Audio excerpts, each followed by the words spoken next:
The who to what? Carl, you're gonna have me like that one, like that one nanny Eric Cartman had. I don't recall that episode. What happened to it? Oh, he had her in a padded cell eating her own shit. Oh, bro. Going fucking crazy. Absolutely ballistic. Carl, I swear to God, my guy, I swear to all that is holy, stay away from my mama or else you're gonna lose your kneecaps. Or get a bullet in the head. You're acting like your mama's gonna succumb, dude. She has agency. Sir. Apparently not! That's what about this. It's not like, no, my mama has the ability to say no. In fact, my favorite saying he's trying to fuck you. No, just no, Carl. Don't you come to NYC. Don't you come to my Bronx. Don't you come to Manhattan. Stay off the 5 Islands, motherfucker. Stay away from me. Stay off Staten. We had heads out in the streets for you. Cause it's like the second I step out here, it's gonna be the fucking music of every single goddamn black meme. Dun, dun, dun, dun, dun, dun. And your mama gonna hear it. Her hips gonna start shaking from left to right, and she ain't gonna know why. Show up at the end of your block wearing a pimp suit, looking like Goofy in an extremely goofy movie. Actually, right now, New York's covered in like a really bad smog. Oh my god. You have no faith in your mother. None whatsoever, and that's what makes it worse. None whatsoever. Carl's the real coke fiend here. If Kushi was coke, I would be high all the time. Nah, but New York's kind of covered in like a mist smog right now. You can barely go outside without smelling sulfur. Well, see, that's the consequence of having lived in Big City, bro. What you want me to do about it? Welcome back, Horror. Did you ever leave? I don't even know. I wonder.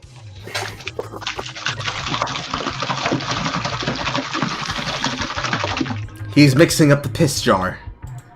Yes, shake it, shake it. And I'm drinking some Fiji water. What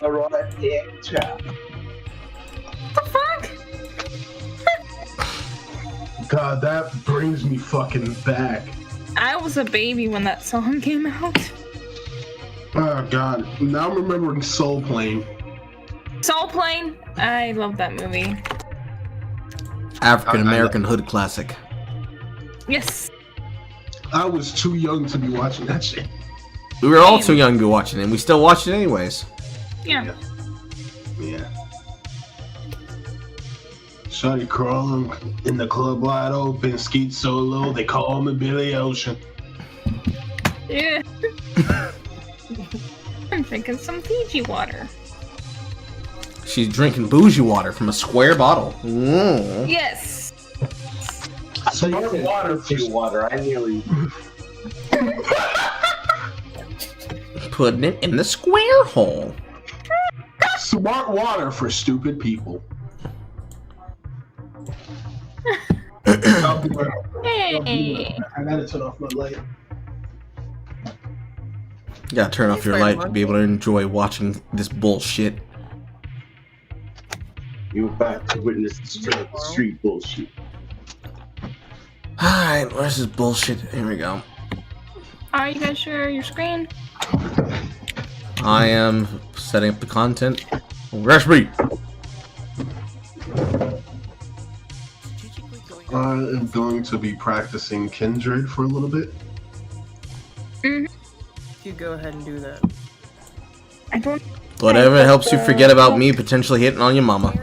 Nigga, you say the fuck away. Who has no Carl, agency. stop it! Just fucking drop it! No. Listen, Carl. No. I'm listening. You say the hell away from New York, the state. You stay away from New York City and Kansas. You stay away from New York. My fucking Discord had to reset for a second. So you didn't hear what I was about to say. Welcome back to This man is like, you stay away from New York, you stay away from New Jersey, don't even go to fucking Rhode Island, bitch! Don't go to the fucking East Coast! Don't even go to Boston. You're not allowed past the Carolinas! Stay away! Don't even go to Florida. You better Oprah. I ever see you again. But Like- Florida's like underneath where Carl and I live. It's dead ass. I feel like he's about to be like, don't you come to this side of Lake Erie, motherfucker! I got Irish Cappers out here for you! They'll stop a river dancing your ass! Also, I don't know why, but You're gonna hail a taxi and that thing gonna reach the sky. I don't know why, but the look and feeling of a square water bottle is some. I just like it for some reason. I don't know why. I can't explain it. Well, water bottles are for squares. Don't give her any ideas. She's in the demographic of becoming a customer of Bad Dragon. No. Oh no! I did not time that sound effect. That was actual lightning from outside. Even God knows. He knows what the girls be doing with those horse penises. And he does not. And he does not like it. He does not approve. Yeah. It is sinful. God's based. God's based for that. Is he based? Is he truly based for creating the elements possible to make the silicone that shapes the penis?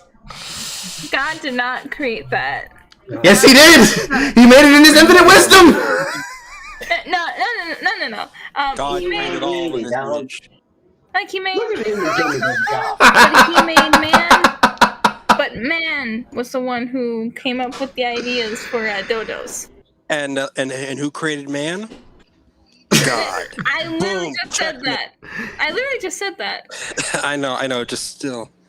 Yep. So what I'm getting here. So what I'm getting here is God's a pervert. Apparently. No, man's a pervert. Like popsicles? I got a whole freezer full of them. Oh, wait, God's Herbert the pervert? Yeah. That'd be terrifying. It all connects. Oh, no! Oh no! You're thinking of Muhammad. Oh, wait. I don't know. I don't know. I'm not Muslim. God did not approve of that use of Muhammad's name in vain.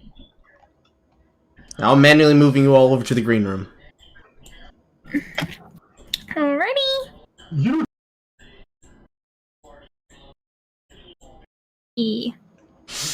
Now we in the green room now.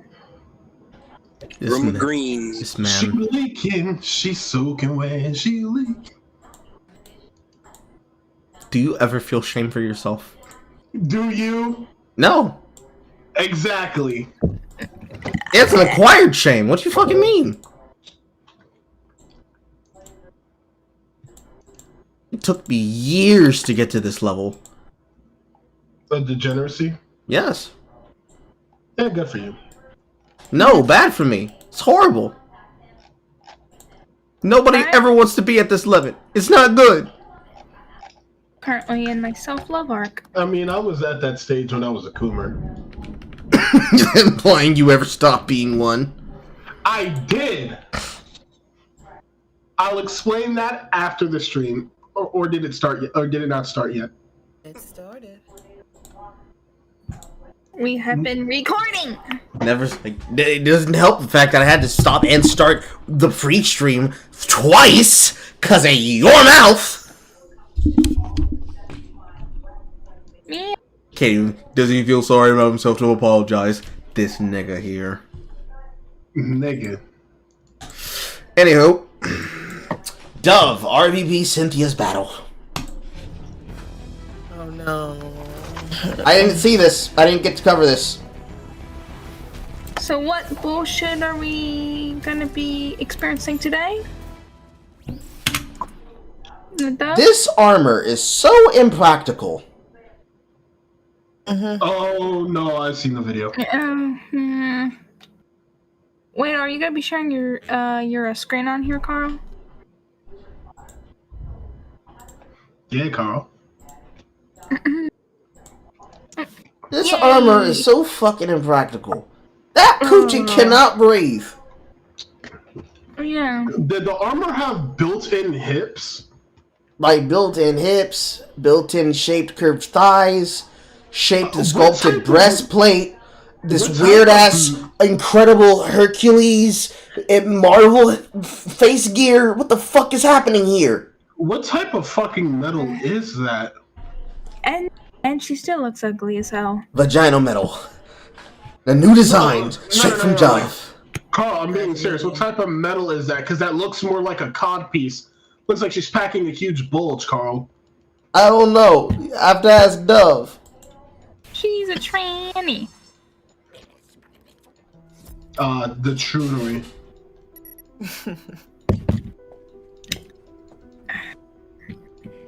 I don't even know if Odyssey is even a real game. It is not. Yeah, good. It's just a generic title. She would have scars from how tight that shit is. Yep. Would. No. Oh no! Pass.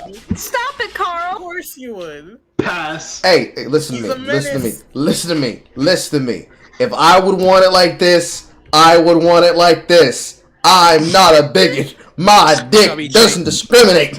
Chubby chaser. Carl's theme song is She's hardly fucking chubby. This is a normal fucking woman. Okay, no. I can literally imagine Carl singing Fat Bottom Girls. No, baby got back. Yeah. Baby got bag. Why not both? 26, 24, 56.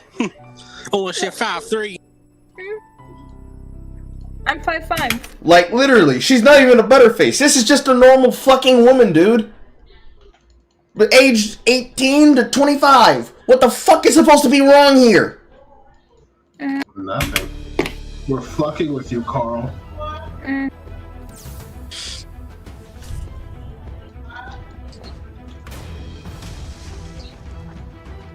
74% of girls feel underrepresented in video games. How? Why? Why do they feel that they need to see their own body type on the screen?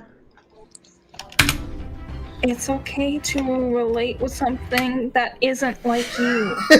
We partnered with Unreal Engine and Women in Games to change this.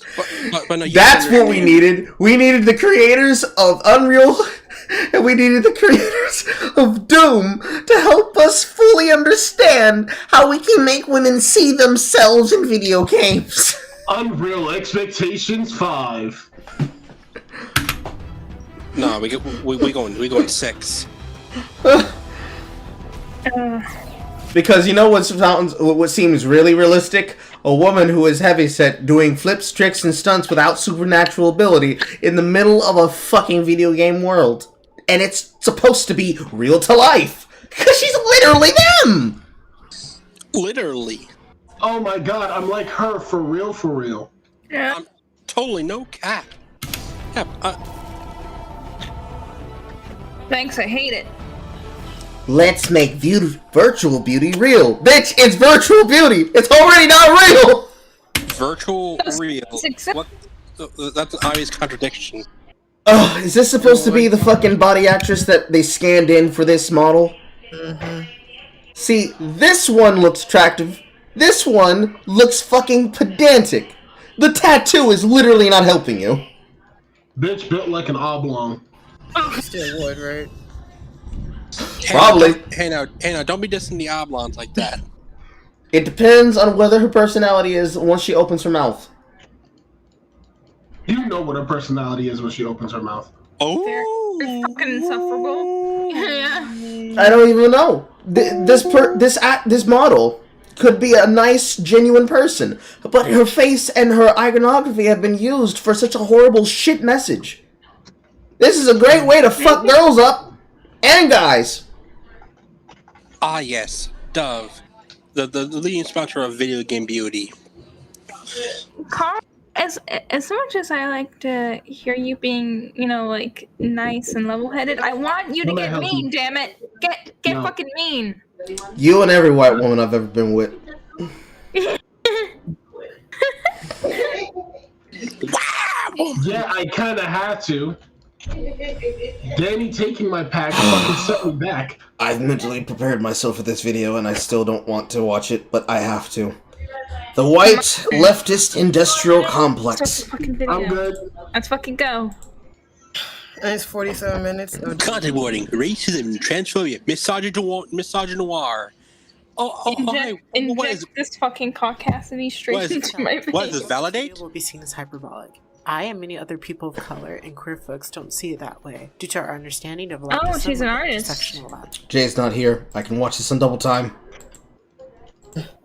No. Substance based intersectionality is upholding white supremacy. Microaggression coined by Chester Pierce in 1970 to intersectionality by William Crenshaw in 1989. So much of American leftism is based on the collective fight against systematic racism that Black, Indigenous, Latino, and others have been on the front lines of. Knowing who Angela Davis is, but not Oh my gosh. Against systematic racism that Black, Indigenous, Latino, and others have been on the front lines of. Make me it again, little bitch! Look, it's alternate universe Carl.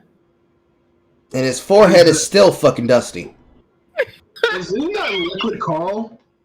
Yes, it's a beta cut Carl. Oh, it's Carl if he dropped out of college. Oh no, I did drop out of college. And yet he's still more intelligent than this motherfucker. Knowing who Angela Davis is, but not reading or applying her calls to be anti-racist is grifting at best. Before I go further, let's break down what the white leftist industrial complex looks like. The white leftist industrial complex consists of varying traits, behaviors, and dog whistles. Commonly, you see them feeling vindicated when pushing this information, attacking the very Dog whistles already. Having an It's great that they brought that up. That lets me get into this content. This will have to go on 1.5. Where did I put that thread on my shit? Cause I know that I made it yesterday and I hope it uploaded. It better have uploaded. You got 365 days as your banner, Carl. Yes. On the other account. Why not? Why not? Too many days in the year, too many gods for us to sit here and contemplate our own lives and existence to talk about these crazy bitches. Alright. See, you're still doing your thing, Carl. But I'm glad that I love Twitter. Alright, ladies and gentlemen. Person? I'm glad I only use Twitter for porn. I also use it for porn. That's why half the time I have to cover my screen. So, ladies and gentlemen, I'm about to introduce you to an individual fellow. This man's name is called the History Wizard. He looks like a ginger Nick Rekieta, like straight up. Why does he look like Prince Harry? He looks like Jewish Prince Harry. You're gonna want to pay attention for this shit. In fact, my spouse's partner and I are very good friends. Look at this dude's nose. Them longer. God. We already started off a fucking mile a minute, Carl. He's a cuck. Someone says dog was unreal, so you gotta give him the History Wizard stare. Look at that schnoz! He's got a big nose. This one's a good. The History Wizard. This one is a little bit too big. Hellfire put something Hypersexual, on average, on eccentric, relaxation Tommy, possible groomer, very low testosterone, says he practices polyamory, but it's just a cuck. Actually spent money to go to college to study the Holocaust. You're a woman, Harry. Or should I say Harriet? Orthodox Christianity.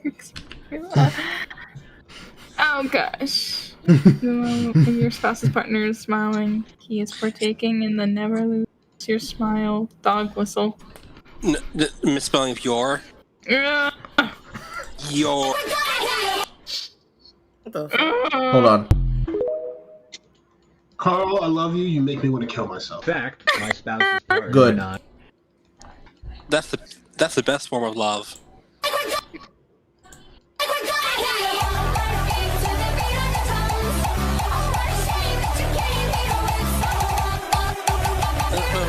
That song, copyrighted song. So, there is a much easier picture for this. This was him before becoming a cuck. Oh, This my God. is him after becoming a cuck. Oh, yes, the Jew maxing. And he actually looks somewhat decent too. Oh my god, his nose grew bigger. He's like a modern day Pinocchio. He looks like No, he became extra Jewish. his nose grew and so did his fucking ego. And on this day, This Jew knows three sizes this day. I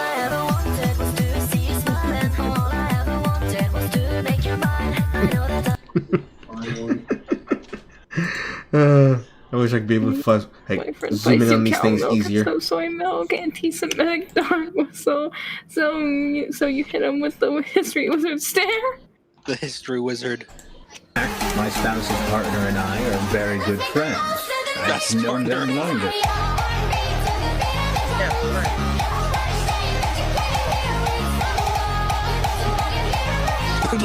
You don't even know if I have a penis. You don't even know if I have a penis. You don't even know if I have a penis. Of course you don't. Oh, no, you don't. Got the orthodox. We know you don't have balls. Ooh, Well, to be fair, all the penis an went to his anti-Semitic nose. dog whistle. Ooh. I just didn't know that you guys, the descendants of the Pharisees, still hated Christ that much to consider Sig his Heil. liberation of sin and death, you know, his victory on the cross, a hate symbol. Real. Hey there, folks. You know, all I gotta say to that is Hey Sig there, folks. Today we're Heil. going to talk about things that aren't necessarily dog whistles, but are pretty big red flags. Take a shot after you say the word dog whistle. If I see them in anyone's profile. Number 1, anyone with a Patrick Bateman profile picture. Oh, guess I'm gonna If your add that to my next profile picture. has those ridiculous laser eyes in it. If your profile picture is someone in classic Crusader armor. This is a bad thing. How? If your profile picture is some kind of Greek or Roman statue. If you've got the Orthodox cross. Whiteface? Oh! Easy to Google. Just Google the Orthodox cross. Huge red flag. Anyone with the word enjoyer, anything with the word nationalist in it. Oh, hey, Richard.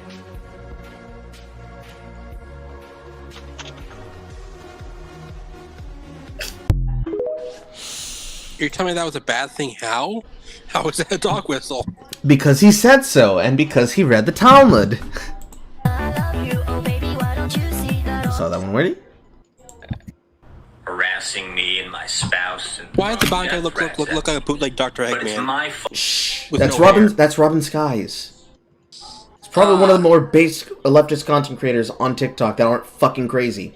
This, of course, people need to context at this point. Because, like, Carl, who is this man? Why are you putting him in front of us? This is the history wizard. There's an individual who I was intending on making a TikTok like insanity about, but I realized it would be much easier if I put it into this versus chat as a primer for the white leftist industrial complex. Gotta talk about what a dog whistle and a shibboleth is. So, those of you in the audience remember when we saw Negative History Dimension Carl make a hit piece and shit up my timeline with his then associate friends, now people who have left him, like pretty much almost everybody around him. At the top of my head, Gee, I wonder why. I'm trying to remember the particular name of the individual, but it's not coming to my head unless I was to watch Dev's shout-out video, because he shouted out one of them after they left that individual circle. But he had a dog whistle of a hit piece on me, because he doesn't understand what a shibboleth is, just like this man didn't understand what a dog whistle or a shibboleth is. For those of you who don't know what the word means, shibboleth is a Hebrew Hasidic word, which effectively is a way of saying password.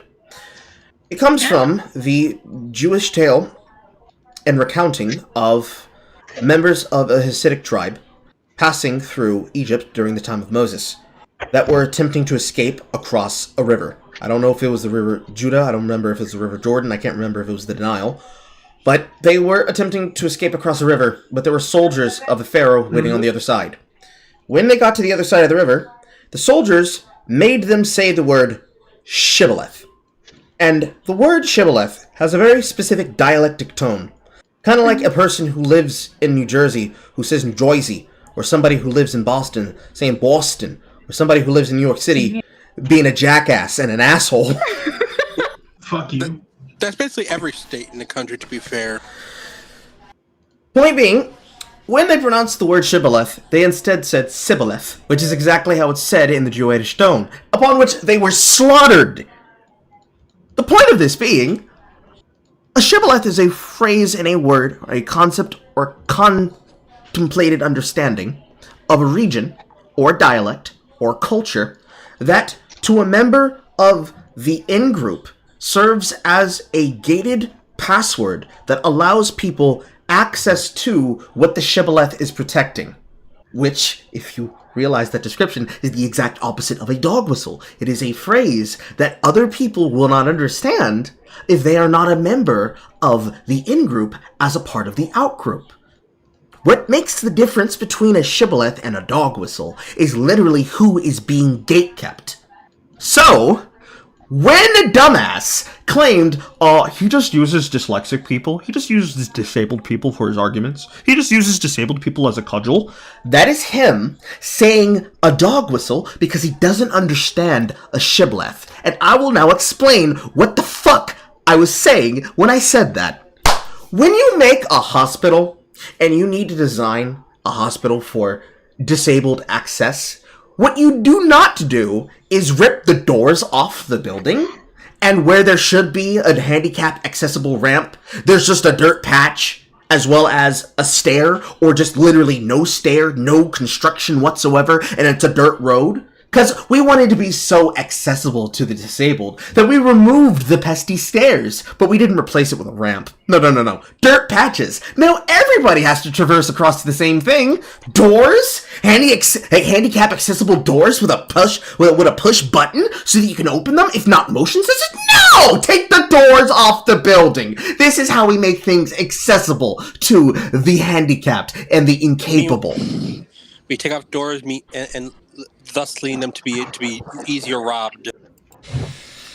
You see, when you talk about something like, say, video game, or the concept of accessibility features in video games, in terms of difficulty, you need to understand that removing content is not the same thing as making content accessible. Be careful, Carl. You're doing that thing again, talking common fucking sense. So, when you say to a disabled person, because I'm dyslexic, when you say to a disabled person that they are using other people and themselves as a cudgel to silence you, you don't need to speak anymore, because you don't understand what the fuck you're talking about. That right there, that conversation that was being had, that was the shibboleth. You didn't understand that. So instead, you recognized that shibboleth as a dog whistle, and you said to your audience, oh look, he's doing the thing. In the same breath that you understood what I said when I said Dean Takahashi should probably not talk about anything about video games, you missed the reason why that was important. It wasn't because Dean Takahashi got embarrassed because of Cuphead. It's because if you can't follow on-screen fucking instructions, I don't want to hear your opinion about anything. Oh, I remember that guy. I remember that video of the pigeon being better than him at the game, or that video of that 4-year-old that was better than him. Bringing this into a better context, let's use the dog whistle of, they didn't like to have black people in their Final Fantasy XVI game. No, it's geographically landlocked. There are no black people because they can't get in. They're not there. It's literally white, European Wakanda. Why is it acceptable for Wakanda to have no whites, but it's not acceptable for Final Fantasy XVI to have no blacks if it's geographically Wakanda? Double standards. You're just describing Latveria. I am! But this is in there in the problem. See, I wanted to use this guy to talk about that concept because I wanted to make people understand why it's so fucking annoying when people who don't know what the fuck they're talking about open their mouths to speak and then keep talking. You all are like him. This man, for some reason, decided to admit to the world that he's a cuckold. And then, getting mocked the way he was in all of these memes by everybody, taking his own words, taking his own opinion, and just simply making fun of the situation. Not necessarily even harassing him. They were just making light of the fact that this man has broken himself for his political ideology. Got to the point where he's now saying this dumb shit here. Take it away, Robin Skies! Harassing me and my spouse and throwing death threats at me. But it's my fault because of Death threats, History Wizard, or when people make fun of the fact that you think everything is an anti-Semitic dog whistle because you have fun pissing people off and then hiding behind your religion. Hey, you're lucky to yeah, it's just kind of your fault, dog. This is an excellent learning moment about reaping what you sow. You decided to make a lot of negative content on the internet that targeted specific groups of people that you didn't like, and you are fairly successful from it. You have like 300,000 followers. However, there is an unfortunate consequence to that, which is these groups of people are not going to like you and they're going to come after you for it. When you made a piece of content that was specifically targeting Orthodox Christians, Crusader meme fans, and average Patrick Bateman enjoyers, you ended up in a little bit of a shitstorm. Instead of just apologizing and humbly taking your L and saying, hey, maybe that one was too far, guys, decided to double and triple down. Look, you're a grown adult. You don't get to play victim. If you don't like people saying mean things about you on the internet, turn off your phone. If you don't want this kind of attention, don't make that kind of content. Your actions have consequences. Don't pick fights you can't finish. Base. Tell him. Base man, right there. Base man. And of course, Rare liberal L. And to round out the segment. I mean, rare liberal W. Again, to round out the segment, let's enjoy more memes at his cost. History Wizard should be a wake-up call for Zoomers, that when someone accuses you online of dog whistling, what they actually mean is that they hate you and want you gone from the public arena, but can't think of an actual reason to do so. So they will therefore manufacture some weird esoteric connection to an otherwise heterodox opinion, i.e. everything is not C-ism. And while it is innately funny, you should not find it funny, because remember, History Wizard isn't joking when he says the Orthodox cross is a dog whistle. He's not joking, he means it. And people like him with this exact same ideology are infinitely more represented in your government than you ever will. So go right ahead, mama, laugh at him, have a giggle, have a kiki. I would actually bet money that 10 years down the line, he will be smiling down upon you as you're sent to Guantanamo. He's gay. Oh. Bay.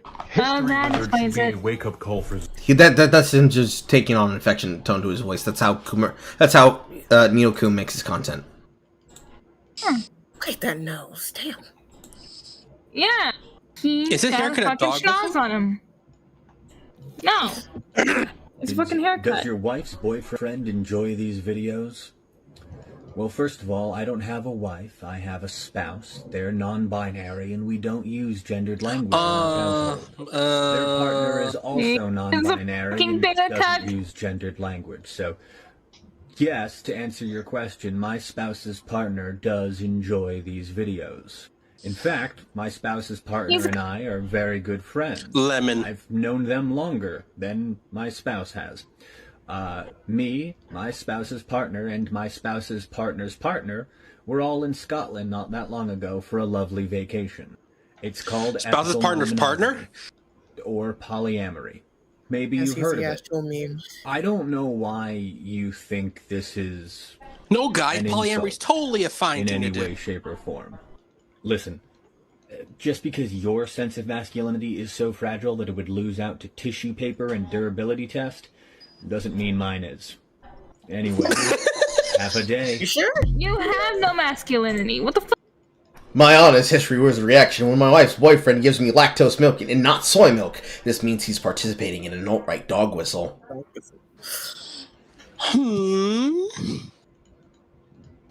No, wizard. Remember, these are the people who have audiences that are supposed to be larger than mine by the means of how they have bullied other people on the internet while hiding behind the bravado. This guy right here, bitching and crying because he said some shit he probably shouldn't have had on a live studio audience. And yet, now that we've got that segue out of the way, inflated ego when discussing BIPOC issues. You gotta update your on appearing to be correct bro. than actually having a true understanding. Blindly pushing right-wing narratives in terms like woke scold and identity politics. It's more common than not for them to lack tangible connections with the communities they state to advocate for. Usually only surrounding themselves with other white people, but some might have their token BIPOC that they weaponize against people of color. If I were to limit my description to a handful of words and phrases, I'd say arrogant, cognitive dissonance, insufficient contrition, argumentative, ruthless, and self-serving. This can make doing work with them very difficult with the consistent struggles with allyship, lacking proper etiquette in BIPOC-led spaces, wanting to be the loudest in the room. Surely in 2023, we should be able to expect so much more from our cis and white queer leftists. I and others are done entertaining the comments, and moving forward spending our time on genuine leftist causes like combating Cop City, anti-trans bills, and the demonization of woke. I can keep this going all day, but let's get into this caucasity. Before I dive in, I need to define some terms and give some context for the foolishness you'll hear. Because daddy's poor and he needs money. Fair enough. Mm-hmm. Woke school, genderqueer, and identity politics, shortened to ITPOL, are dog whistles that they enjoy weaponizing against marginalized people. Woke school being an offshoot of woke used disingenuously by right-wingers. Like Erykah Badu said, it's just another way to say black or thug, let alone woke being AAVE. Woke school, another way of saying black and thug. Blug.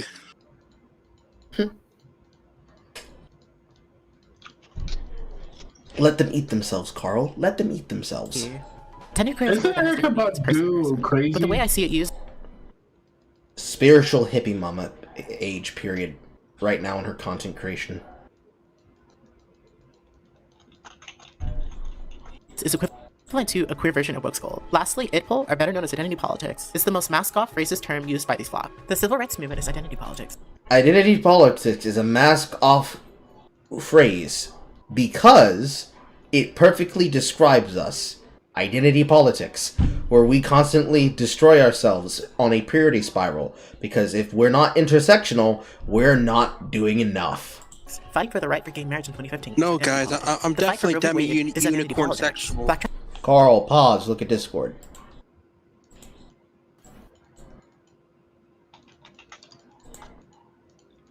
Sweden! Carl, look! Sweden declares sex as a sport. I know I already know about this. I already knew about this. Carl, we're becoming challenger, IRL. I'm becoming challenger, bitch. You can stay fucking bronze. Fuck you, nigga. So free, so free he is with the N-word since we're on YouTube. I'm black, Carl. You already know. Reality of our high murder rate is identity politics. We don't have to be class reductionist to expect change that lacks the intersection of race, gender, and sexual orientation. Oh, this is gonna be great. You just got here. Are we spreading misinfo? Yeah, I'm doing gay ops on Tenderqueers by encouraging my I'm encouraging my followers to make pick crew accounts and infiltrate Tenderqueer Twitter. Oh, because if we once they catch wind of the plan that we're using pick crews to infiltrate Tenderqueer Twitter, they're going to all become incredibly suspicious of pick crews and they will eat each other alive. Guys, remember Keffels? Does it matter which pick crew? No, just use a random one. But the more diverse, the better. Like make it like a black butch lesbian with like. If you so choose. Or Keffels. What is that in the background? That was my ringtone. Oh, okay. Yes, my ringtone is Smell of the Game from Guilty Gear Strive. I don't know. Let's dive into this complex. Given our current events with all the anti-trans bills, and even Joe Biden failing trans people, I felt it was only right to— An anti-trans bill is when a person doesn't allow you to chemically castrate your child, and doesn't let your children go to the sex club, because they don't want them to get Desmond Napled. But Carl, that's discrimination. You're being transphobic. Yeah, that's exactly what that bald bastard said when he then cowardly ran away from the challenge that he claimed he issued to me because he couldn't do this shit in a live studio audience. To first cover the white queer community. When I say the white queer community, I'm talking about a very specific group of white queer people. Typically, these are queer people who are in mostly white spaces and lack the interest of changing that. They may know of intersectionality, possibly sharing infographics about them. The problem lies with them not applying intersectionality. I kind of like the painting she's doing in the video. That's very nice.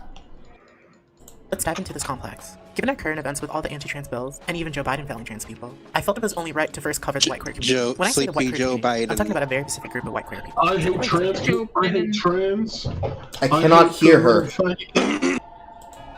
Like, make it like a black butch lesbian with like current events, white queer community. I'm talking about, and even Joe Biden failing trans people. I felt it was only right to first cover the white queer community. When I say the white queer community, I'm talking about a very specific group of white queer people. Typically, these are queer people who are in mostly white spaces and lack the interest of changing that. They may know of intersectionality, possibly.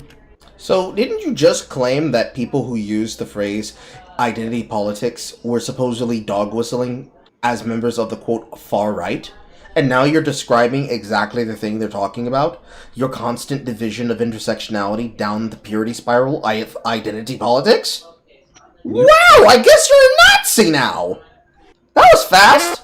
Sharing infographics about them. The problem lies with them not applying intersectionality to leftism. Assuming that not applying enough, like intersectionality to the leftism. They're super Nazis now! being queer means they don't have to talk about their white Super privilege. Antifa, mega, or should I say, MAGA Antifa, They use their trans wing. identity to advocate for themselves, while they ignore the fact that over 3/4 of trans murders are black trans people. Black trans people are already ignored by the media. We also have to overcome... Yeah, they're so ignored by the media that they're used in almost every single place they can get them.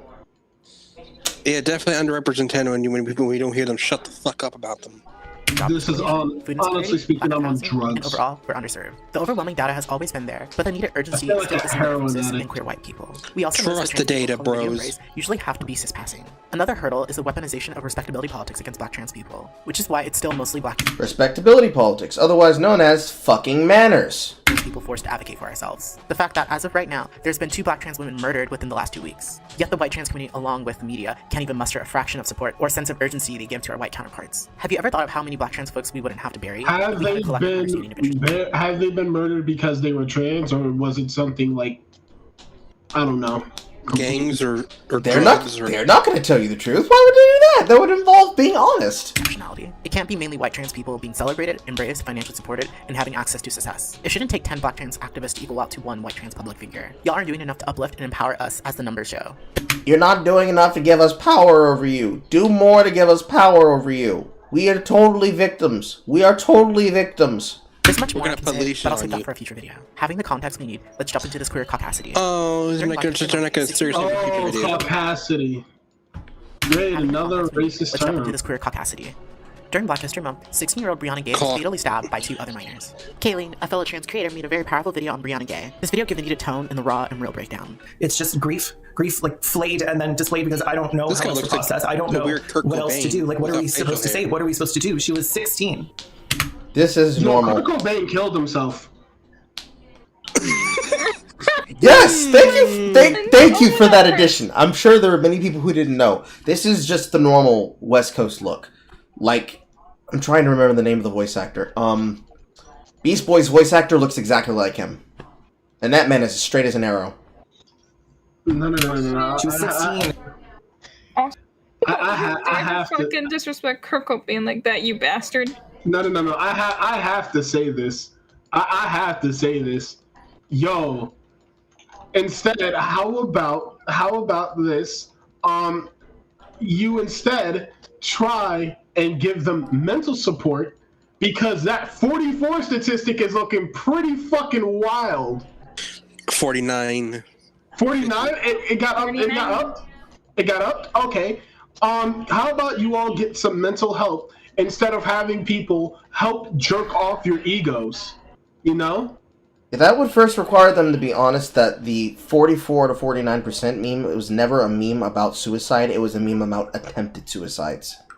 Yeah. That would then require them to be honest, which people like Soaked on Left can't even do on a real live broadcast, that people like Sitchin Adam, because, well, they admitted themselves when they made that long-ass leftist meme Coke post. In one breath, you say the deaths aren't even the actual deaths, they're suicides, but then you quote the numbers and then say, you can't find the statistics, good luck proving them. I'm sorry, I don't care at that point anymore. And for years, she was being bullied and harassed. And then Brianna Gay was stabbed to death by 2 other kids in broad daylight, a whole life gone. Maybe not a perfect one, but it was hers to live as she chose, or it should have been. I'm not going to make any claims about the motives of the killers. I'm not going to speculate on circumstances. Here are the facts. Damn, that's so wild. Why can't we ever hear leftists say that more? I don't even know the person who leftist, but it's so refreshing to hear AO. I'm not going to speculate, but here's what I know. Every day, anti-trans narratives are being pushed by the media by disgusting anti-trans activists like J.K. Rowling, Graham Linehan, Kelly J. Keane, Matt Walsh, and organizations like And I'm gonna take my compliment back. When J.K. Rowling bad. J.K. Rowling. I can't give y'all nothing. Y'all niggas. When.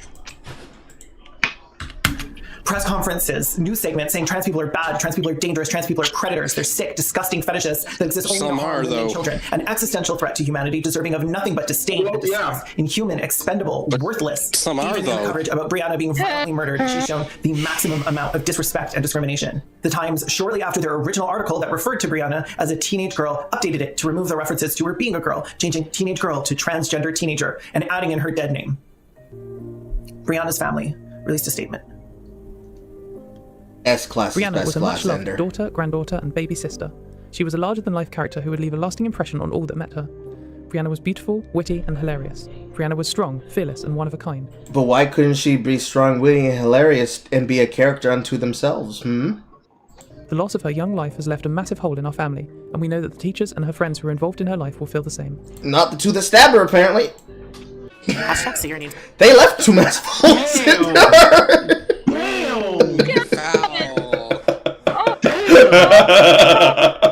That's crazy.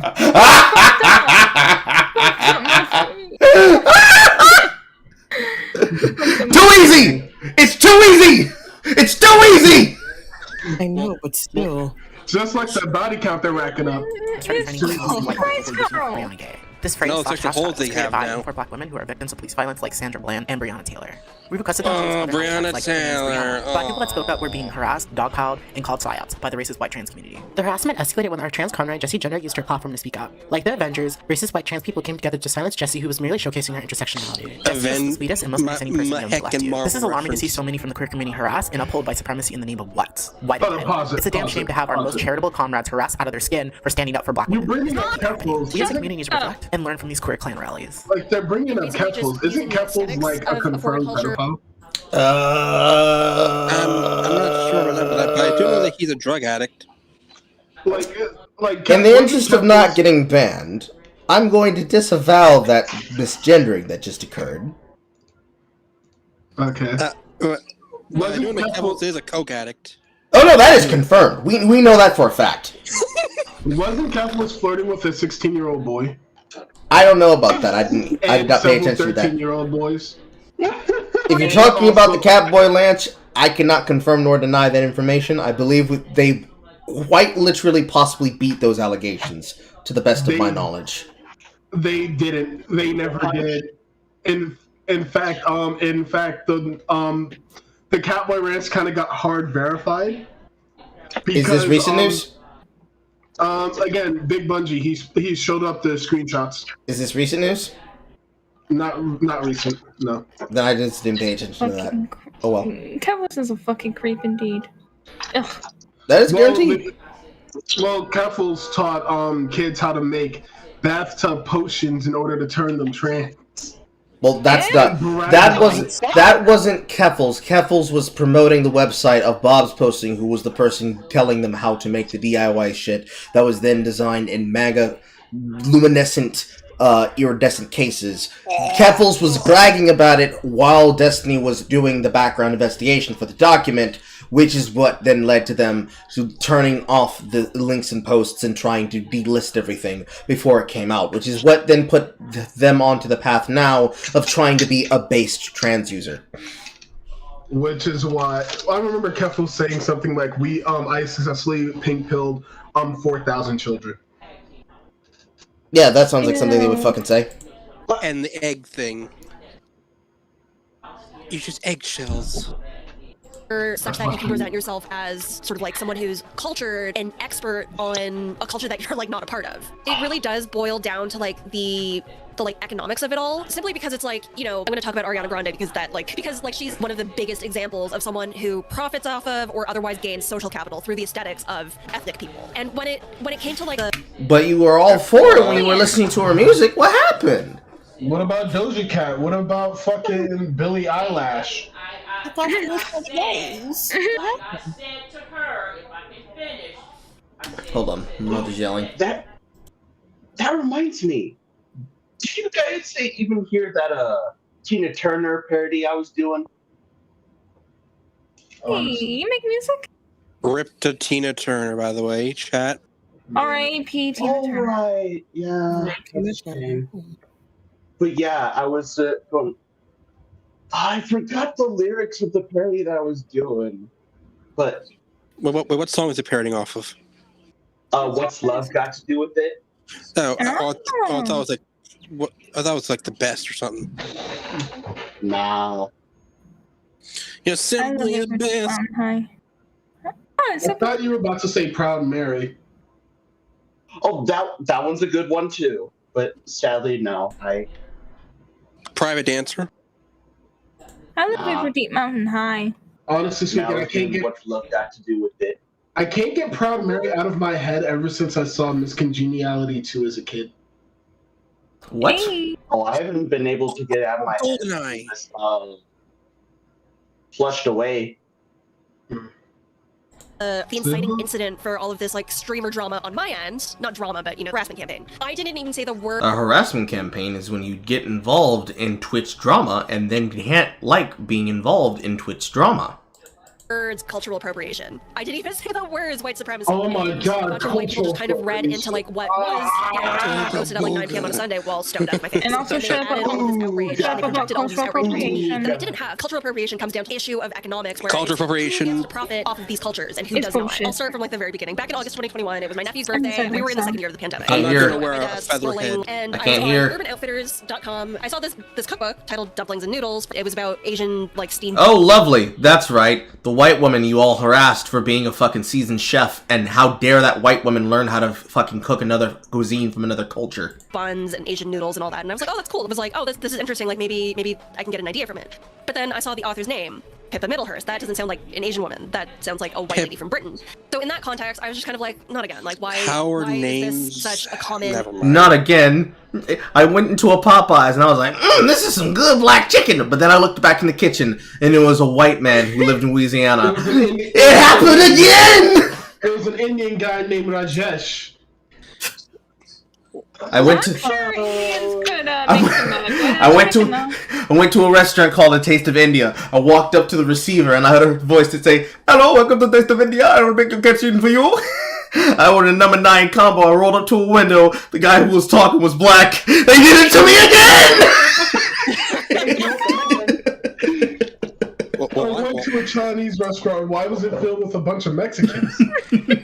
Well, I went to a Japanese sushi bar, and why did I see a bunch of Koreans there? I rolled down the street and went to the Pita Mediterranean restaurant. I went in and I ordered a bunch of shawarma, but when I looked over at who was cutting the beef, it was a white guy named Tony. They did it again! Always getting away with it. That brings me my food. Carl, you wanna hear what was a real outrage that happened? Yeah. In New York? No, no, not in New York. New York's kind of on fire right now. But for I think it was for the Video Game Awards. For Ghost of Tsushima, they had like an actual. Oh no, I know about it. I know about it. Yes. The fucking game journalist got angry, saying, "How dare this man?" And it had to be confirmed that he was probably one of the best, if not the number 2 best wind instrument users for that particular instrument in question. Yes, we all know. It was very cringe. Honestly speaking, these people, I'm waiting for the point where the racism kind of comes back full circle. It already did. What do you mean? That happened with Final Fantasy 16. I'm waiting for them to snap at Koreans for being good at American video games. I'm waiting for it. They already do. It's called LCS Worlds. I'm there with them. Fuck them. Like, there's a reason why the NA cannot win in a fucking competition. And it's because the North American circuit not only has a company that's fucking over the NA organizations and have actively destroyed multiple NA organizations to the point that they have shuttered things like Counterlogic Gaming because of the fact that they don't have money. It's more than just that. They cannot fucking compete because we have an industry in the region that doesn't, 1, take video games seriously, 2, disrespects their fucking cultural counterparts, and 3, are too busy trying to make scams off things like FTX than making a fucking game. But don't you tell Riot Freak about that.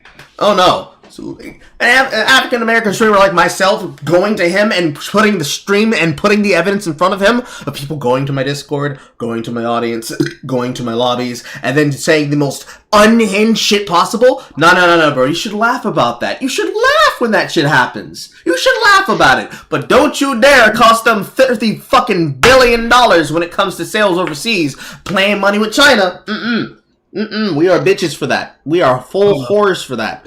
Hold on, Carl, don't you hear that? I can smell it. You go to him with I just imagine you go to this writer with like an actual problem. Hey man, I found this actual flaw that people are abusing. He's like, the fuck you say to me? I smell black on you. What was that, boy? I smell the coon in you. It smells. You want a piece of chicken? I actually would like some chicken right now, actually. Give me some chicken, boy. Give me money. Give me money for chicken. Give me money for chicken. Feed me. Yes, I would, actually. It's not bitch in here. And it's like these white people kind of like present. Yes, I would actually. It'd be great. Carl, I gave you a KFC sucks. I want that extra bread on my fucking meat. Their expertise. So me being me, like I just kind of took a screenshot and like a screenshot of the author and put it on my Twitter and kind of laughed at it. And then I went to bed and I had a bunch of emails. I engaged in the action of harassment against this random person on Twitter, and then I went to sleep thinking, "Oh, nothing's gonna come of this." More than usual, and then there was one I remember that said, "You're just jealous of white women because they're sexy." And I looked, and my "Why would a white woman write a cookbook about dumplings and noodles?" Had got a lot of traction, and there were a lot of racist comments in the replies. Racism is when I'm called out for being a fucking racist. Why don't you show the comments? Waking up to find that I'd been harassed out of my skin. Harassment is when you are criticized for being a fucking racist. Known that my tweet had made it onto 4chan, I probably wouldn't. 4chan? Racism is when people on places on the internet that you don't go to see the dumb shit you posted because you were being racist on Twitter! Said anything. I just would have. How did she know she was on 4chan? Because she was being told she was on 4chan. 4chan. My Twitter feed, replying to anything I replied to, harassing like my mutuals and my followers, and I was like, harassment is when you get mocked and you get criticized for being racist on Twitter, and your fans defend you, and then you double down. what the hell's going on? In the quote tweets, you were being a racist on Twitter. There were, guys who were talking about like bringing a store, talking about white genocide. This very like segregated. Can you show us the comments before you keep talking, white woman? Is like basically neo-Nazi stuff, and that was super concerning. Basically neo-Nazi stuff. Basically neo-Nazi stuff is when people make fun of you for being a fucking racist on Twitter. Also, Pixar didn't happen. I logged off, and the next day, I woke up to the author of the cookbook kind of trying to clap back at me for what. The author of the cookbook defending themselves from your extreme bigotry and racism.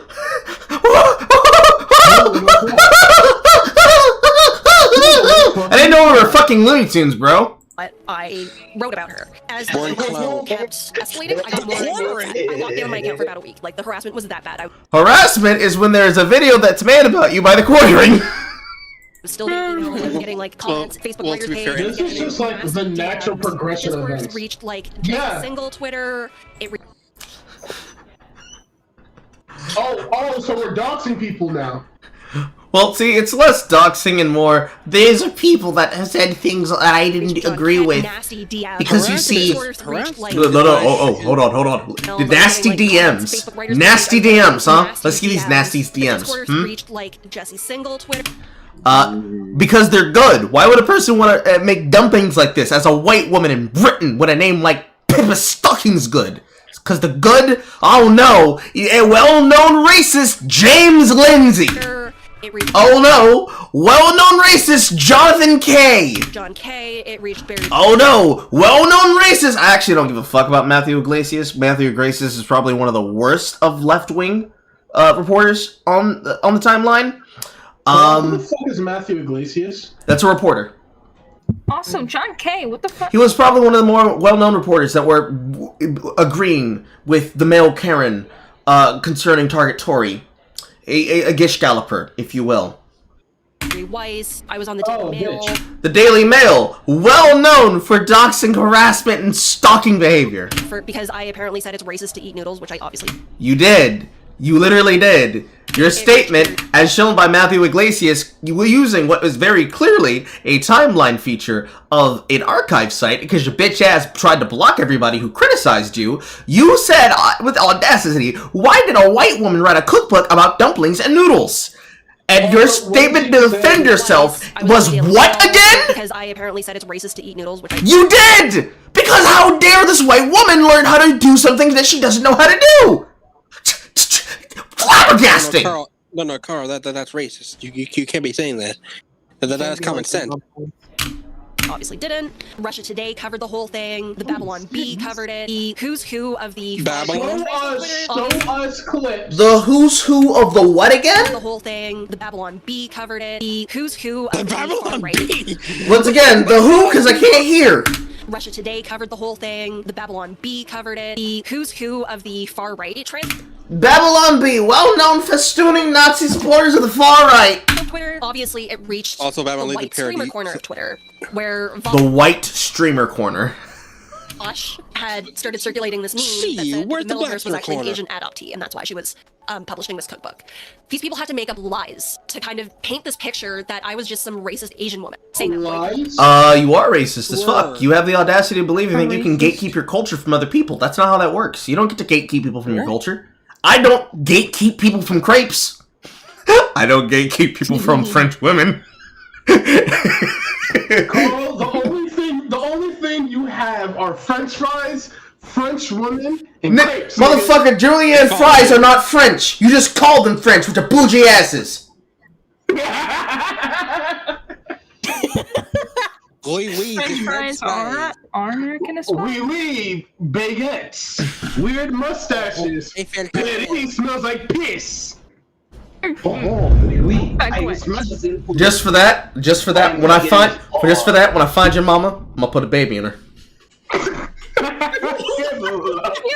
couldn't do this, white people can't do that. There was a lot of projection on me. There was a lot of like word. Don't challenge me. I will raise the money for in vitro. I will go as far as I need to with this meme until this meme is your brother. Like word being put in my mouth I did not say and did not care to elaborate on. Or sister. Or sister. Very telling to see what I will let you ruin your life the right-wing 4chan dog pile. doing this. Pushing the same strawmans and reaches when Rosalind never said it was racist to make dumplings. It's the fact that they had to lie on Rosalind to find a justification of the harassment going on. Harassment is when you get criticism for your... Listen, guys, you guys gotta stop this, okay? When you say something stupid on the internet, it is not harassment when people criticize you. Criticism is not harassment or incitement. People are going to see you be stupid, and they're gonna have opinions. If you don't fucking like it, learn to use the private feature or block them. And then don't lie about it in media when everybody saw it. 4chan literally made her cookbook a #1 bestseller in Asian cooking on Amazon. Amazon made that happen, not 4chan. 4chan simply was a place where people heard about it. Keffels wasn't as big at the time, but she had also piled on. So Keffels was like quote tweeted it at the Pebbles piled on to me even though nobody knew who the fuck they were at that time, so it actually doesn't even matter because it's about how we were spotlighting harassment, and it's not spotlighting harassment if they're a literal fucking nobody. But, you see, they happened to say something about it at the time, so I guess we'll include it. Keffels is a Nazi too now! End of everything. Everyone I don't like. But about a year later, when I saw that Keffels had piled on, take the tears out your eyes and put the dick in your mouth. I knew who she was by that point. And it was the first time I saw her tweet where she was just like, because noodles are tasty. I was just like, that's the whitest thing I've ever seen. Like, I can't believe this like purported white leftist who like transphobes or whatever also added on to this like harassment campaign. Like that's rich. So like I took a screenshot of it and I posted it simply with like the caption, quite interesting. And somehow, like a day later, Keffels found it and she quote tweeted me and the harassment campaign amped up again. In her same, like in the same thread. Well, actually, yeah, I would give you that. Keffels is big on starting Oh yes, Keffels is big on that shit. I will not debate that with you at all. Nope, you are 100%. You can have that. If it was just Keffels alone, I'd be like, yeah, you got it. Yeah, you got it. But the fucking Babylon Bee, nigga, is he for real? They were indeed for real. Imagine you ended up seriously. I mean, Carl, your wall of coke ended up on 4chan. Brittany's Venti's Fresh and Fit Wojak ended up on 4chan. Do you have the post in hand? Nah. Why not? Because I don't go on 4chan like that. I just see clips people show me. So why didn't you save the shit? Why didn't you save the clip you showed me? I wanted to see that. Hold on. doing this to like get attention because I have a much bigger account. Like I don't see the problem with what I said. You know. You don't see the problem with what you said because you don't realize that's a fucking problem, which explains how racist you fucking are. And you're welcome. Rosalind is welcome to come on my stream and debate. You're setting me up. No, you're not. She is not welcome to come on your stream. That's not going to be a debate. That's going to be you harassing them saying, who do you think you are telling me, an Asian woman, what I can do with Asian cuisine? I'm not falling for it. And it was just like, to prove my point in that entire, like, not exchange. I just randomly went on random. I randomly went on B, right? The first thing I immediately see is, Elliot Rogers. If it's not the thing you just told me about, I don't care. Elliot Page. If it's not the thing you told me about, I don't care. Of me, she like weaponizes her white woman tears because she thinks I was trying to cancel her, even though I was just weaponizing her white woman tears. Weaponizing her white woman tears is when she stands up for herself and doesn't let herself be bullied. Like I had COVID that weekend, and I was just trying. You had the coof. She's coughing, guys. She's coughing. It makes it okay. I had to deal with the mass harassment that she sent my way. Mass harassment of the author or of Keffels? Because she was the one who needed engagement. She was the one who needed to basically start this drama that I wasn't even intending to start. Like, I'm showing my followers, like, look at this white man. You literally showed content to your followers, and you assume that your followers are just going to see this, laugh at it, and leave it alone.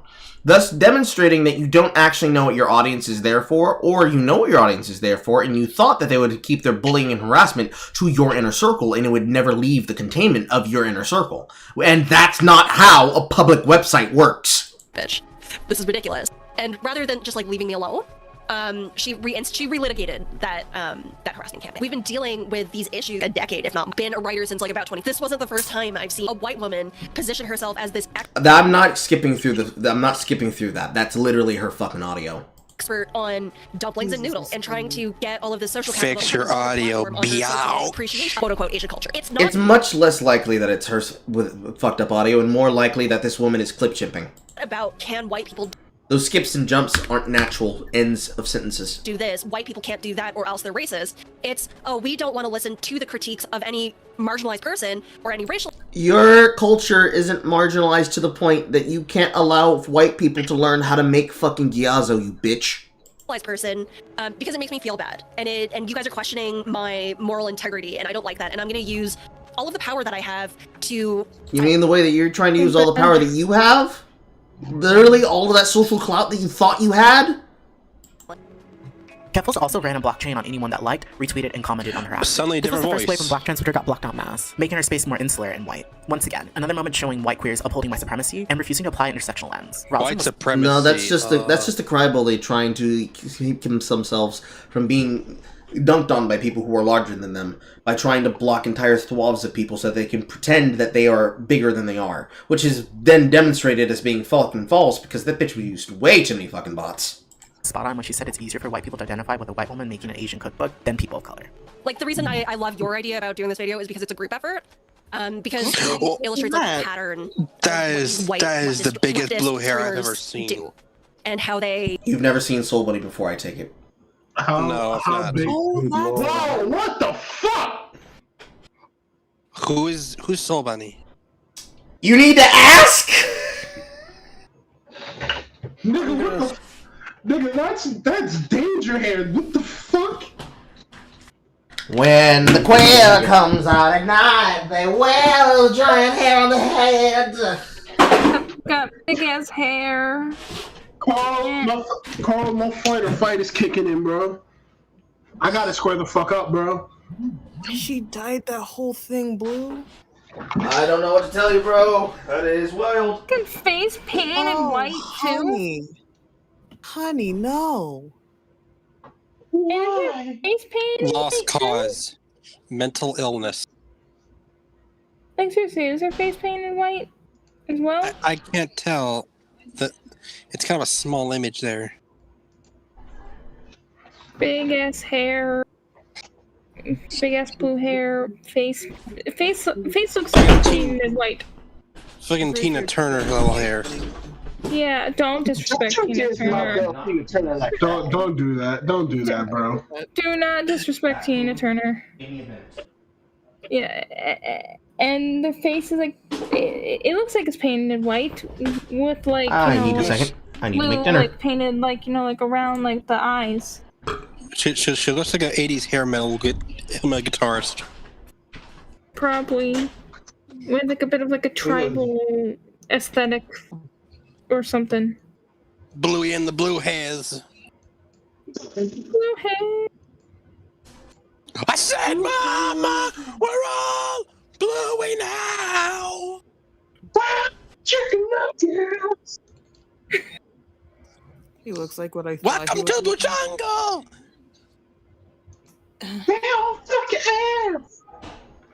We got everything you want. How do we know the blame we're? You guys are so fucking gay. Thank you. Yeah. What's good? Not applicable. How's it going?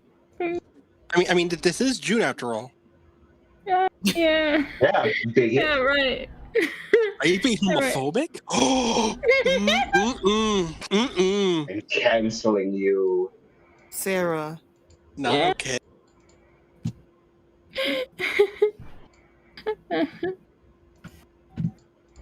Yeah, right. Yeah, right. And you're welcome, by the way. Chris, did you find the thing? No, I didn't find the fucking thing. And plus, I'm only occasionally homophobic. The Thing is a movie from the 1980s. It was a remake in the 2010s. Well, actually, no. The one in the 2010s is a prequel. Yeah.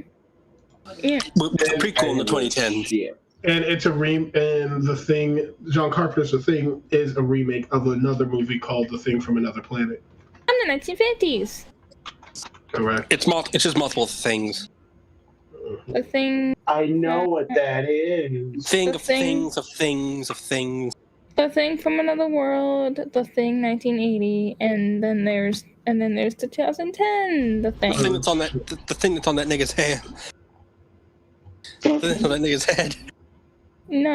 If he was a thing, then he would look very fucking scary. He looks like a serial killer clown. In case maybe. Kind of weaponize your platform to just do racism on a daily basis for content. And it's like, if you like, especially with the it's really frustrating because white supremacy Ew, that and green screen, queerphobia, though. I can't hear. like, it's all like intertwined, and they don't understand this. No, she's filtering like, out and everything's she's trying to intertwined. censor her bedroom, which is fucking stupid. And white queers who are doing this, like, doing racism for engagement bait, they don't understand. White queers doing racism for engagement. The racism of your politics. And how they're also shooting themselves in the foot. There was a part of me that wanted to believe that proclaimed white leftists understood what was happening and like what my issue was. But at the same time, it's like this is what literally they're Hitler. going to circle the wagons and protect their own and essentially protect themselves. I think because they are more. I think it's easier for them to identify with Pippa Middlehurst than it is to identify with people like us. I think a lot, even in like progressive circles, I think racism is still kind of like a taboo topic for them, and they're very much like head in the sand.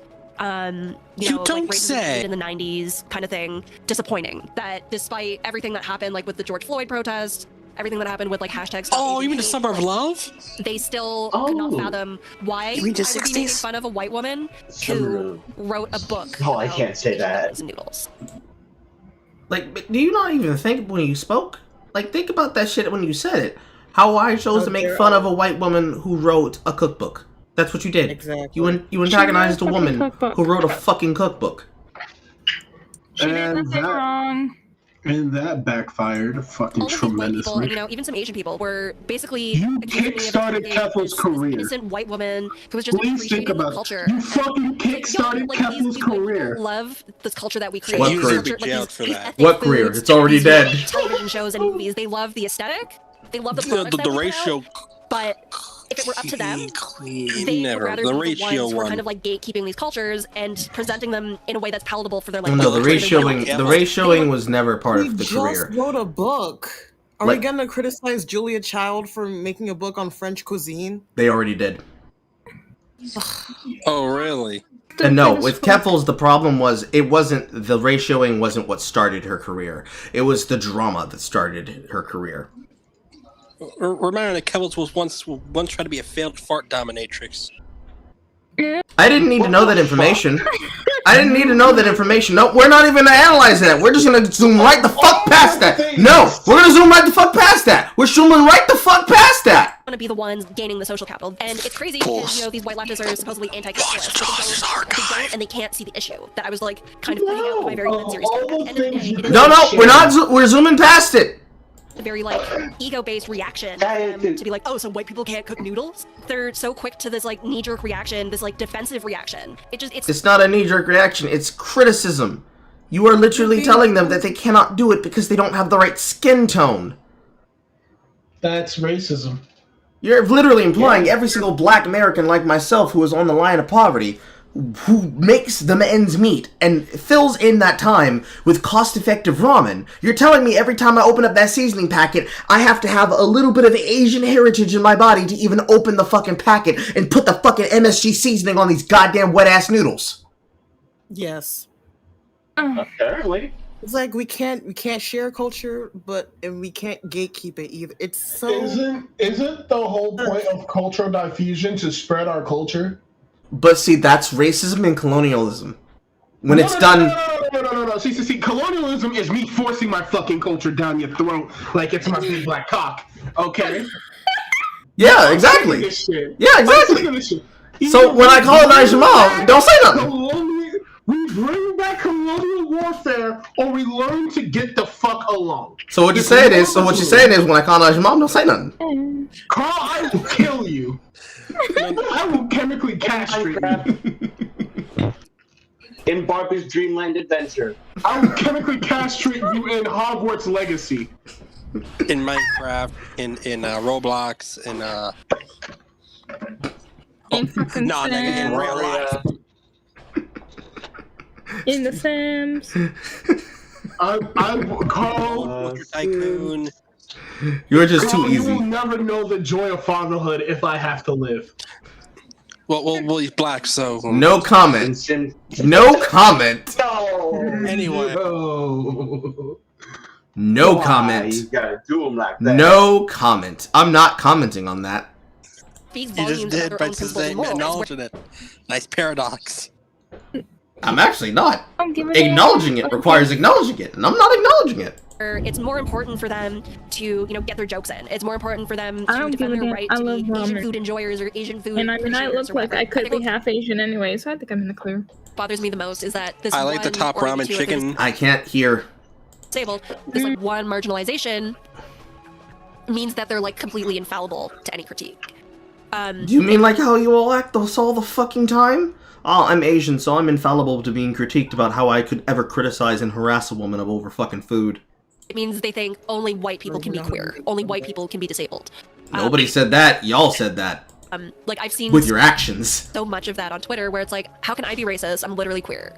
It shows like this fundamental misunderstanding. How can I be racist? I'm queer. Where if you're marginalized. Also, remember that dumbass shit you said at the beginning of the video, So Bunny? How actually people who didn't understand identity politics and racism and bigotry and how they all are an interplay of each other, how they were just, not understanding and completely not getting it. Remember when you said that dumbass shit? I remember when you said that dumbass shit. It was the stupidest fucking 5 minutes of a video I ever heard this week. It like gives you a pass. How can I be blind? I can hear that says, things. like, I'm perfect. I'm oppressed, therefore. How can I be deaf? I It's like can they're see using it things. as like a badge to say, oh, I'm progressive. Like my marginalization means I'm progressive and I can't be racist, and it means I'm perfect.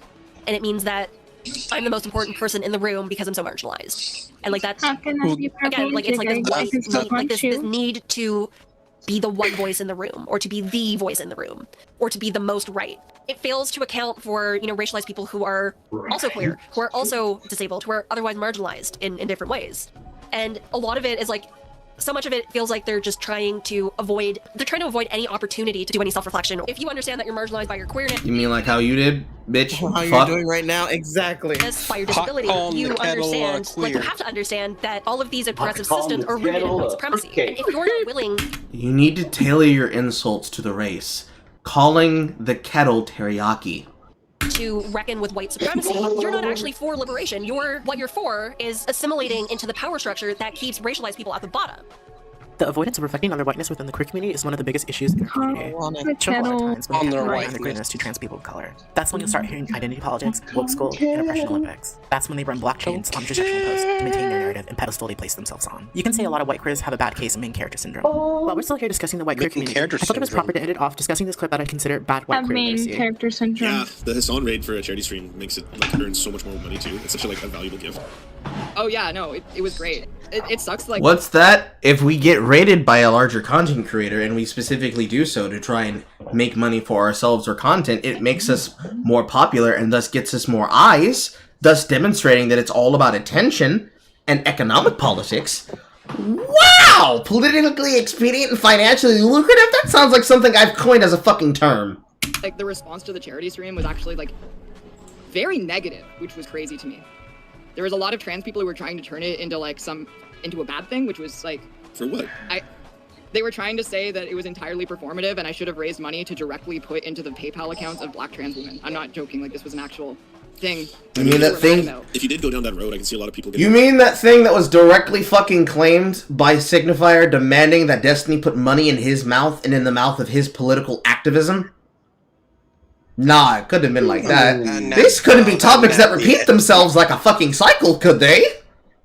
It really matters. Oh, that nappy head. Accountable? Do you have the receipts? Did every single person get how much money? If you decide who gets it, who doesn't? Not to mention if you want to use Tiltify, I think is the name of it, for raising money. Yeah, it's like I didn't have access to the money, and also if I raised $200,000 on my own, and I would not only have to pay taxes, but I feel like they would be even more mad if I was like, hello, white trans woman here. It is time for me to decide which black trans women are worthy of this money I raised on your behalf. I am a savior of the black trans community. No, they would hate me for that. They wouldn't like that. They don't want that. In reality, black trans women that are being murdered at staggering rates don't give a damn what some random white person on Twitter is saying. We lack funding and support, period. Many of us either don't have Twitter, let alone enough reach to be heard. Most don't have Twitter. Twitter is free. You mean you don't use Twitter, at which point, I mean, congratulations. You successfully did something that many people haven't been able to figure out how to do. But then, at the same time, what was that stupid ass shit you said just a fucking second ago? What was that? Person on Twitter is saying. We lack funding and support, period. You lack funding. Why do you lack funding? Did you not create the systems and networks to create the funding? It seems possible for you all to do it since you happen to be the ones that have the political power to do that at will at all the times. It's not that hard to create a 401. It ain't that hard to create an LLC. But y'all find it difficult because you don't want to run these things. You want to be able to tell people who run the things what you want done in them. There's a difference.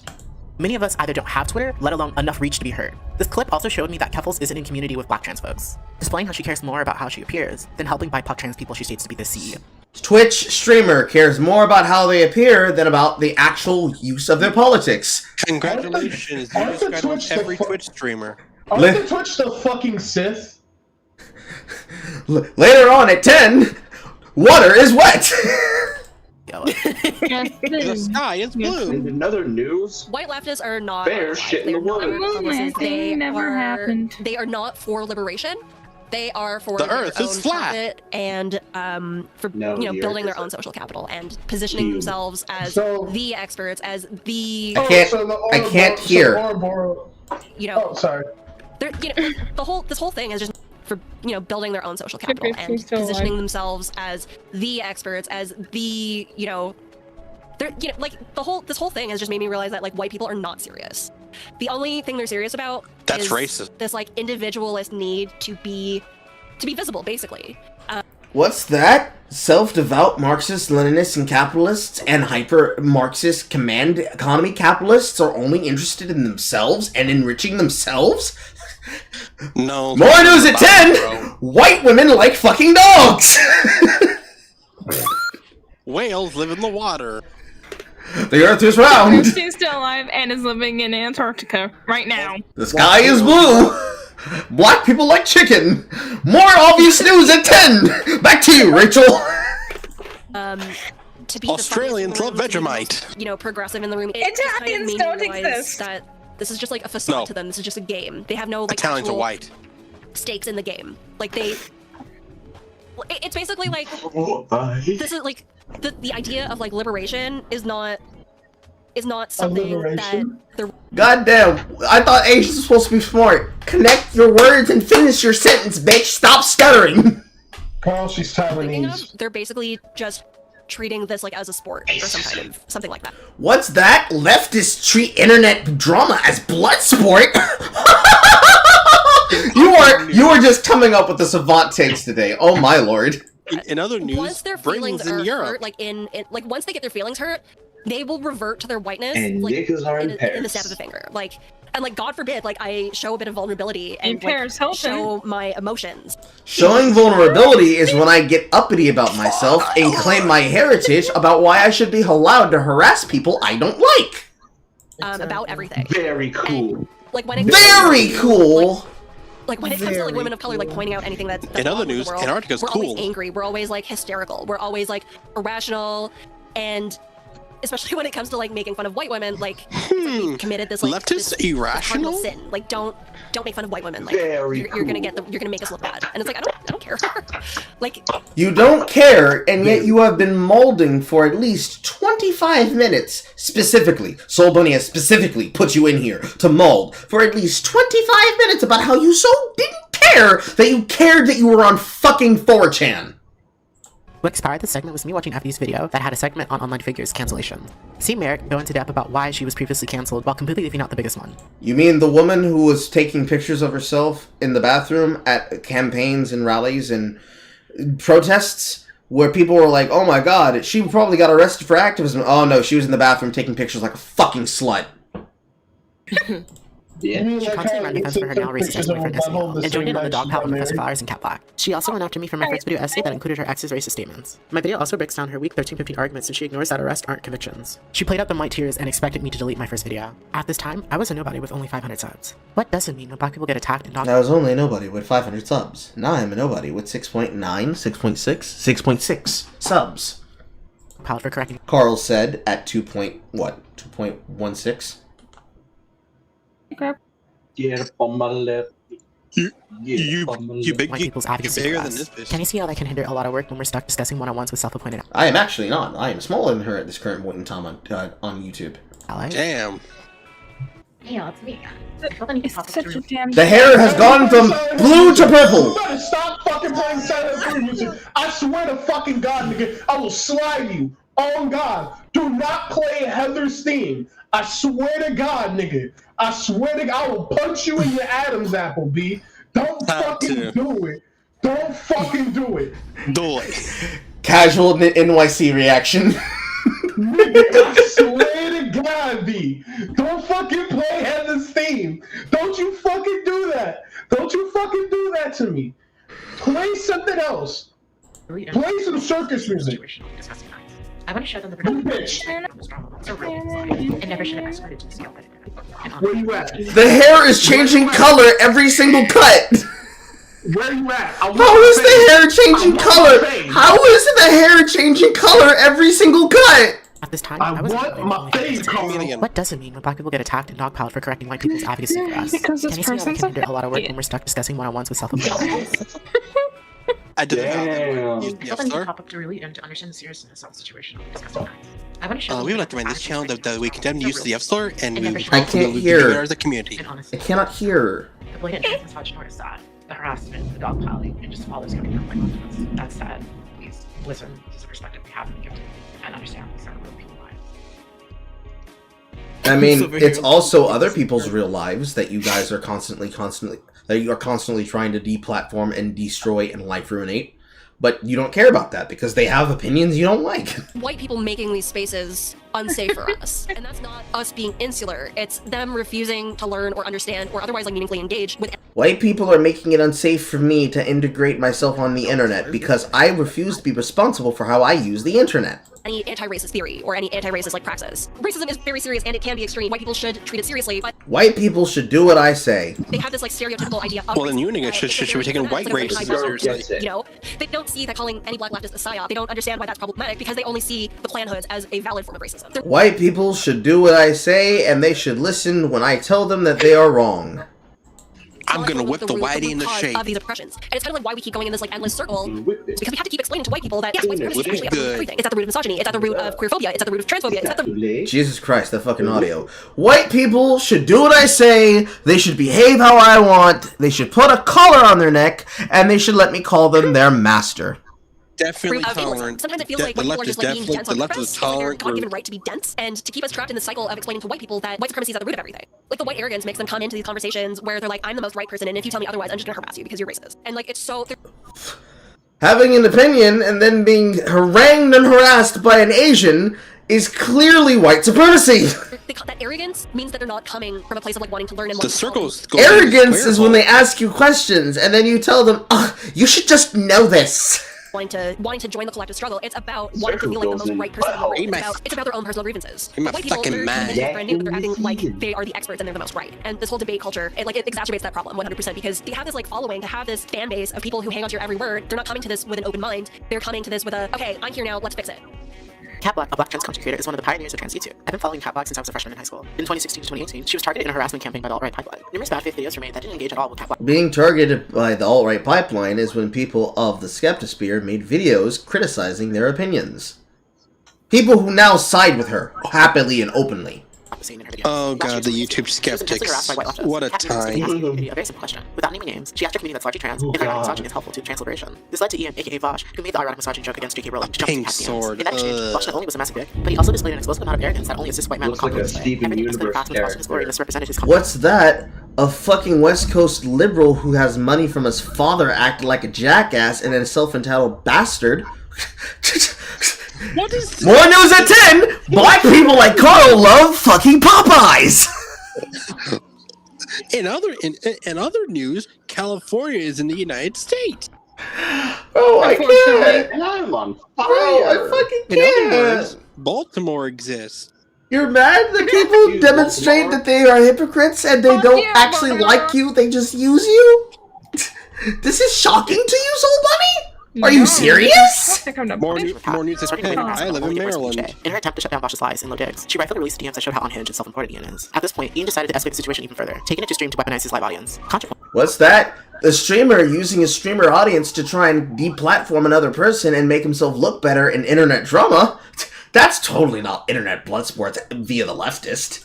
Who's one of the biggest video essays in Leftist. In other words, ContraPoint simply speaking up on his bad faith attacks led him to stick his fans on her. All this because two trans women told him that ironic misogyny isn't helpful to trans people. Many of the debaters from Twitch and the So, the white man who doesn't like you, being scolded by you, doubles down and demonstrates how you don't have control over what he does, and then shows you that he does not need you, nor does he care what you have to say. This sucks you. racist queer community joined in on the dogpiling of Kat Black. Hunter Avila being one of them who came with the biggest reach against Kat Black in his quest to gain clout. Hunter's first thought was to dig up out-of-context tweet of Kat. It's very rich coming from him since he's supposedly a reformed white supremacist. Let alone the fact that he made a very viral right-wing racist transphobic video on Kat that got hundreds of thousands of views. So to see him not only join in on the dog pile, but to do so with the dog whistle as it pull is very ironic. While we're on my leftos, I wanted to get Dreamwave her Queer Clan Rally Award. Her outstanding continual racist attacks and misinformation on Kat Black takes a lot of commitment to constantly have cat in your mouth. Now let's hear Ian retell what happened from his perspective. Well, I don't like the arguments a lot of people are using, you know? I'm okay with being criticized for their running. I think, again, they're doing this seating ground. Vows. Kat Black on Twitter. Kat Black. She would be interested. I can't hear. I can't hear. She, made comments about my penis unprompted, which, again, is very weird. Kat Black sexually harassed me. I'm really sorry. Just out of nowhere talking about a person's dick because you sexted them before and you're having a public falling out with them, to stand by the side of that person when everything that I've done here, every element of this particular drama, has been escalated and instigated by other people. That's not an exaggeration. No, we're not gonna skip past that. Nope. No, you're not. No, you're not. No, you're not. On Twitter, Kat Black saying that I disagreed with her and asked if she would be interested in you don't get anything past Carl. She made comments about my penis unprompted, which again is very weird. Kat Black sexually harassed me. I'm really sorry. Just one, the fact that Ian Kaczynski and Kat Black have sexted at some point in time is ugh. But two, the fuck did you say to me, nigga? You didn't know that already? I live under a rock, Carl. He's Patrick Star. He lives under a sea. Man like horse cock, send my ass all in the ship. Cock like horse cock. I want to smash his head in with a rock. You better say in Minecraft. I'm not getting banned over that shit. In Minecraft. In Roblox. So, number one, Egotinsky having sex with Cat Black is something that I did not need to know at the time, let alone have to remember again. But two, the fact that the two of you literally exacerbated that situation because you tried to use information specifically to embarrass him, which I could give less of a fuck about. Please keep fighting amongst yourselves. I will continue to chew my imaginary popcorn until people give me money to buy real popcorn. And popcorn chicken.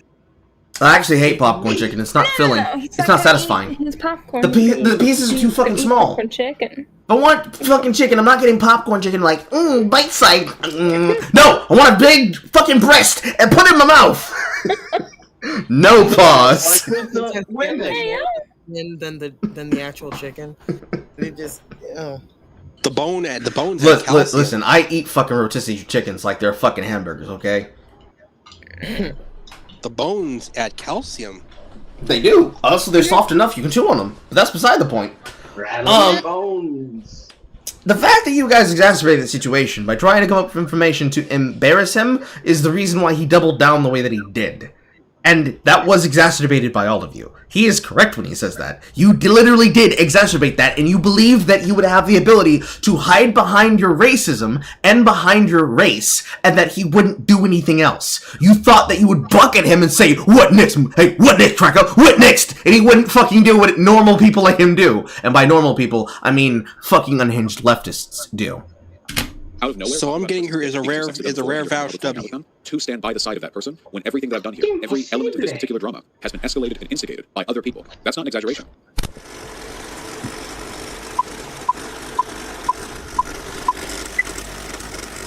Yeah, Vosh, pretty much exactly what Cat states season 2. All right, are you guys ready for the mildest hot take in the universe? Okay, super idpol, like lefty black women who are like really condescending to white people in terms of their ability to engage in political discourse. Love fucking white dudes. It's the exact same reason that racist white guys all watch interracial porn and jerk off to. It's the exact same thing. It's identical. There's no difference. It's literally the exact same goddamn thing. It's true. I'm sorry, guys. People who have like racist thoughts tend to like weirdly fetishize like interracial race shit for like probably reasons they should be more critical of. Like that is correct. Exactly like all of the woke skulls. It is correct. It is the reason why there are white women that are into black men. It is the reason why there are some black women, like Amy, that are really into white men. It's the reason why there's. You have to call out aimbot Amy, bro. Yes.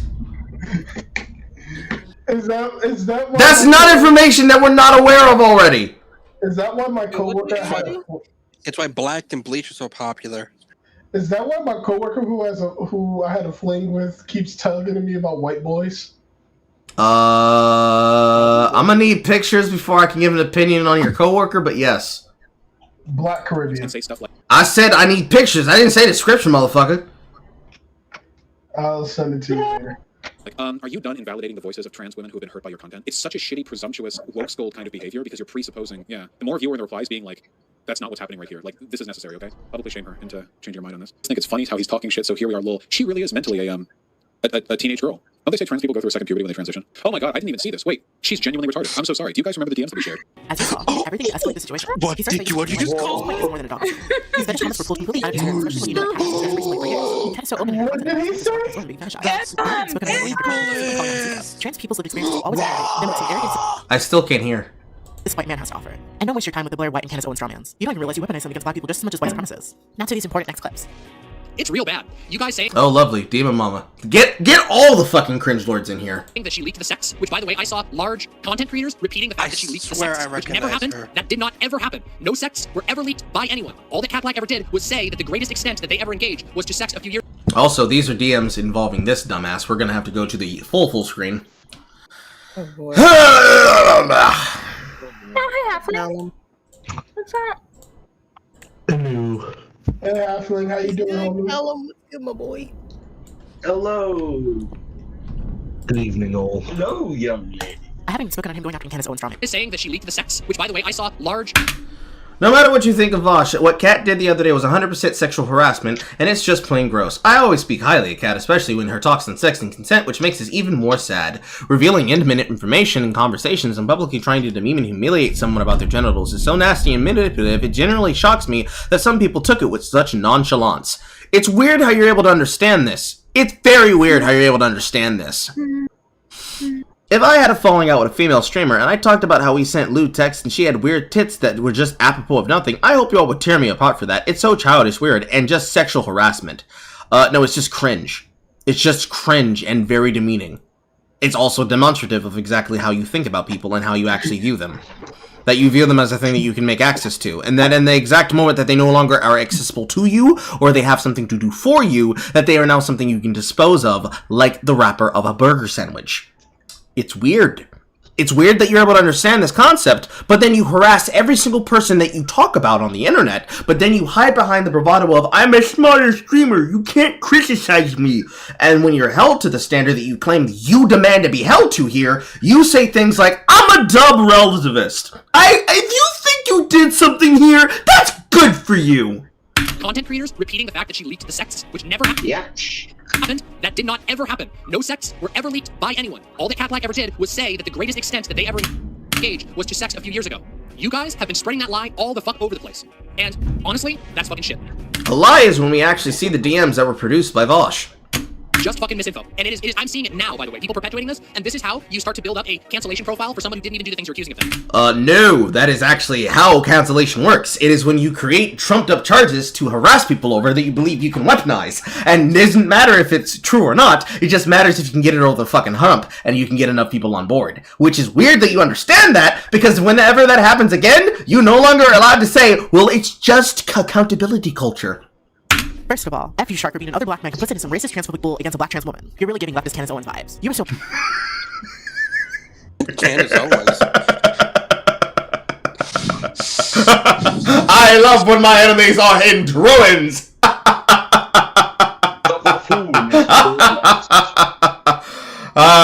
They eat of their own. Mask off for your bad faith attacks on Cat Black. Shrek was the first content creator to push this misinformation that debate bros till this day still latch onto. The hordes of racist white group people that ran with this to attempt to silence Cat, and anyone calling out the bold trans misogynoir. Shrek gained a lot of clout and profited off of the attacks. Black trans people don't have this contradicting allyship from cis black men, throwing black trans people to the wolves that are debate bros. Cat wasn't the first or the last trans person he's gone after. The clout and access he gained after strategically going after Professor Flowers was the first time I sensed coon vibes from him. At the moment...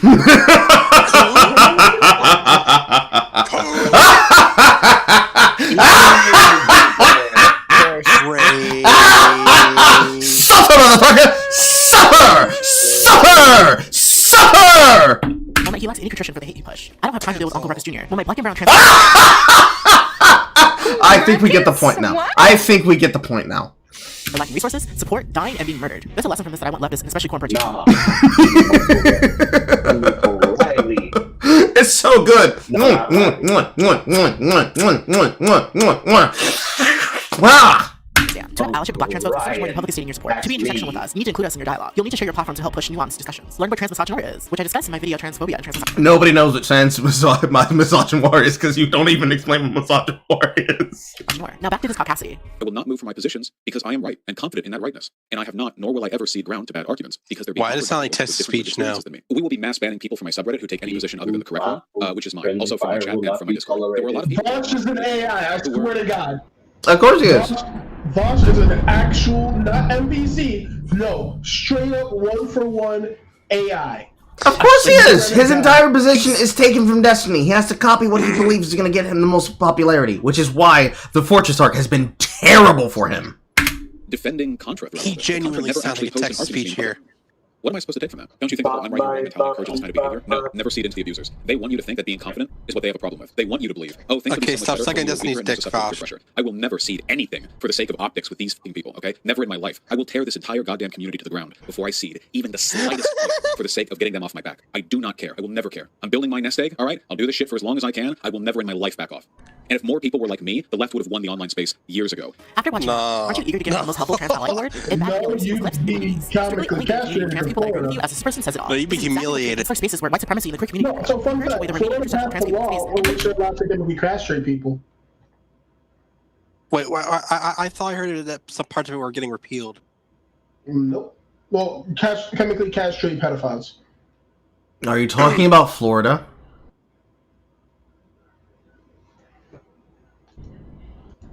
Are you talking about Florida? Yes. I thought that was supposed to be the death penalty. I think in fact, it should have been signed into law by now. I believe it was rapists get the death penalty, but pedophiles get chemically castrated. Somebody can look that up later. We don't have time for that right now. Built walls like an arrogant and had a white boy he is. To be this explosive over being corrected is what BIPOC leftists fear in shared spaces. The cognitive dissonance is white supremacy, like, let's be real. You should be terrified of that because you motherfuckers platformed them.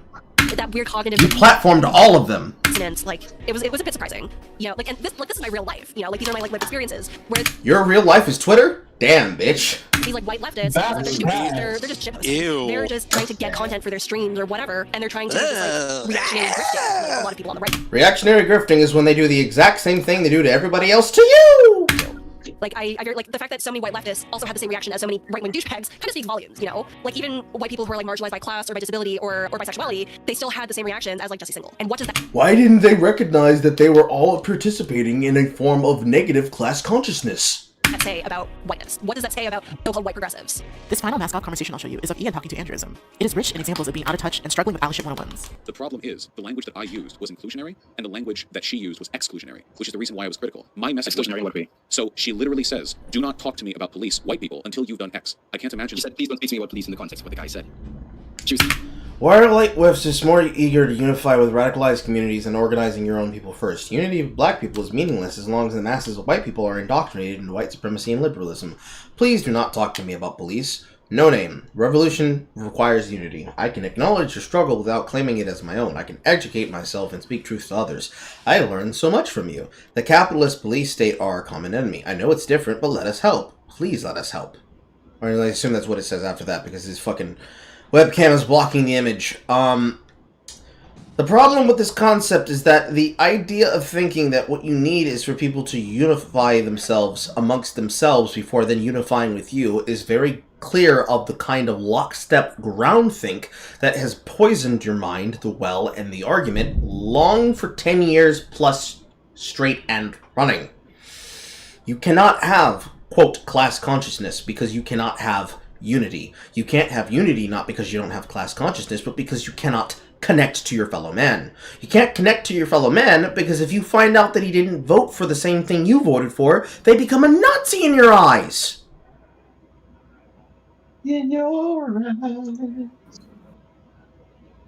In all your eyes, in your eyes, he's the Nazi bigot in your eyes. He hates whites, your eyes. Speaking directly to somebody. You're right. Speaking about these specific left tweets. But the full sense is why white leftists won't let unify racialized communities. Got white pride! Unity of black people is meaningless as long as masses of white people are indoctrinated into white supremacy and liberalism. On the original stream, you're taking issue with the phrase your own people. Do you still have issue with that phrase? Yeah, why are we racializing this? Because you can't ignore race in America. Well, would you have a... No, you are racializing the problem because you believe the issue has to be divided down race because that's what makes you believe you have the most power, when the issue itself is quite literally an issue of class. It's an issue of class because you have to unify amongst all lines of wealth before you can ever be able to fight against what you claim is your common enemy, which is really rich people. Rich people and the industry and businesses that they have access to, which is less of a problem of you saying that you have to fight against the rich than you saying you have to fight against the industrial complex that they have the access to using, which you can't get to because you don't have the money for the pay-to-play system. A system that you allow for when you demand that people do socialism, because those same businesses are then getting access to the monies to bail them out of business deals that they make with our cash that you allow them to make, because you see, you have to have those companies. They're giving such great power to us. They give us a white pride flag in their logo every single June, except this June. Yeah. Oh, look at Xbox. They have a fucking flaming Xbox. Very interesting take on flaming gays, but okay. Fire! Problem with a take. You don't need to say why are these white people giving a bad take. You don't need to say white people aren't doing enough. If you have an issue with a take, pointing out a general trend in the organization patterns. That's right. That's essentialized. Lack of organizing patterns. It's essentializing. So why did black people overwhelmingly vote for Biden instead of Bernie? Maybe you guys need to do more radicalization within your own community first. How much is X or Y doing? Like, why aren't white people doing enough? Why not use positive language that includes people? White people have a power that black people don't. Because he's the conquerors. Oh, see, now we're getting away again because I'm not dumb. I'm reading his comments, reading his chat.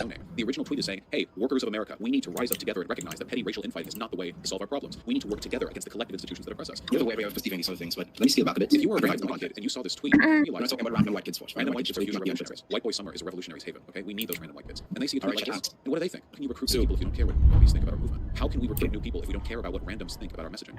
We need to know. We need to be appealing to them as much as possible. We should be having bake sales to get these fuckers in our doors. There are people who are going to say that I'm tone policing, but that it's okay to tone The problem is that he's 100% correct. Massive public figures who are giving political messaging. That's no shape, not to tone police, actually. Optics is very important when it comes to bringing over new people. I don't think we're ever going to agree on that. And even if they never fully unlearn it and they're still like a little bit racist, what would you rather have? A slightly racist white kid who wants a proletarian revolution, or a slightly racist white kid with a back of the blue sticker on the back of his fucking Ford Focus? You know, I know that I would rather have them on the left. And maybe they're irritating, and other black people on the online left don't want to be around them. That's cool. They don't have to. It's not a social club. They can stay in some other portion of the left where people are more tolerant of that type of behavior. You know. And who do you think is going to create that path? Who do you think should create that path? Who do you think should put difficult work to build that path? Well, I do. You, if you were smart and you understood how politics worked, but neither of you do. He just understands the power of politics. You don't even understand politics in general. Better than pretty much anyone else, I think. So. To be fair, I don't either. So you need to be able to work with other people. That's it. Which is No Name's point. No Name was basically telling white people to sweep their own porch before coming to pick apart black people's advocacy, being that white Americans have yet to tangibly reckon with their whiteness. They still at large are struggling to put. It's so sad that you're such a good artist, but you're such a shit person at politics, but it's okay. Everybody else is bad at politics too. Including me. Anti-racist efforts within their own spaces. And me. It took an entire hour for Ian to finally And I. only guys Except I'm bad. Purposely refusing to understand his whole argument he relied on would crumble, placing more importance in person right than truly understanding what animism and No Name are conveying. The idea that black people at the tone police are intersectional leftist spaces, for some likely still racist white boys to feel welcome, is quite literally counterproductive. The only people that need to be doing big sales and going door to door are other white people. The Black Panther Party. That's funny, Soul Bunny. Say that again. Say that again so I can understand how retarded you are.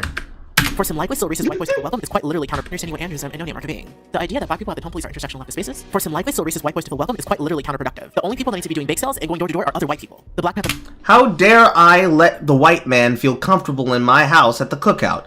He needs to be scrubbing my floors, he needs to be fucking organizing my cupboards, he needs to be seasoning my fucking meat, he needs to learn what seasoning is before I will ever let him feel comfortable. I will let 1,000 white people feel uncomfortable before I ever let my hostility die. Party and MLK were largely unpopular. People learn progress that was made without the majority of white Americans and moving forward, we should stop engaging and going back and forth with bigots that dig their heels in. That time could be better spent uplifting and helping build intersectional leftist creators, especially Cringetube, more women of color, queer, and trans country creators. Together we could be uplifting each other. We could be making things. And yet you motherfuckers can't even make a goddamn Twitch account. Encourage a healthy space. Or a YouTube account. Welcoming more diverse voices, where tone placing isn't the norm, nuance encourage, and our lived experience optimist. Let's together walk into this new leftist era where truly intersectionality is the norm. With that said, I wish you a leftist era where intersectionality is the norm, with individuals who are known for being extremely fucking bigoted and closed-minded. All of these people that you just fucking flip through. All of these people that you fucking just flip through. All of them are closed fucking minded. Are you crazy? Other white were largely.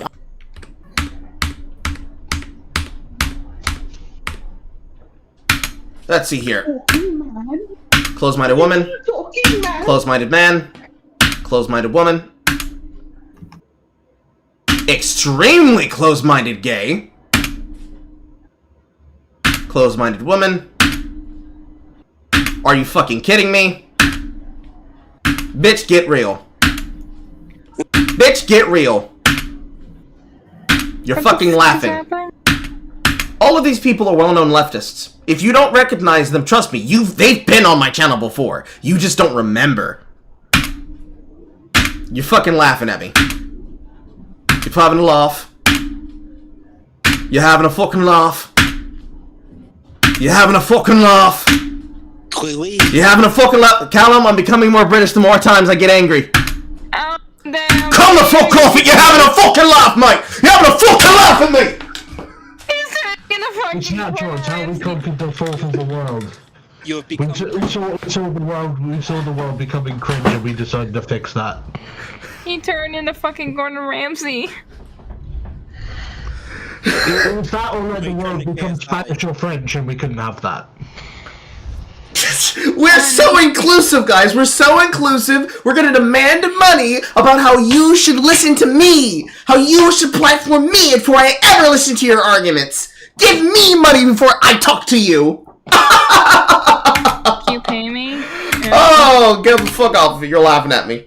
Oh, do you mean the person who's so fucking upset that when people are listening to them talk in real time, that you will ban them from your Twitch audience when they haven't even said a single word in your chat room? To try and prevent them from hearing about you, because you are so fucking focused on trying to hide who you used to be, Bad Bunny, that you'll change your name to Kira Chats to try and get away from your bad history and your use of explicit slurs on Discord. Like the N-word. Come the fuck off of it. Come the fuck off of it. Come the fuck off of it. And you know Sam is not the person you should be putting there. The man who would immediately turn and start mauling when he gets his shit pushed in by Vosh. Granted, that was a horrible situation, and yet it's exactly what happens when you have fucking video essayists that don't have the balls, and certainly not the temerity or the ability to speak on a stream, talking to people who at least have some level of knowledge, experience, and some form of confidence, even if it's false confidence, and putting your shit back in the ass it came from when you can't back up the shit you said in a video on a live stream. Come the fuck off of it. These people are absolute crybullies. Oh, so that's where a Monster Girl tier list went. You recognize that last one? This white right here, you recognize that? Why do you recognize that? Are you talking about me? Because I can't see your stream properly. The person who's currently on the stream right now.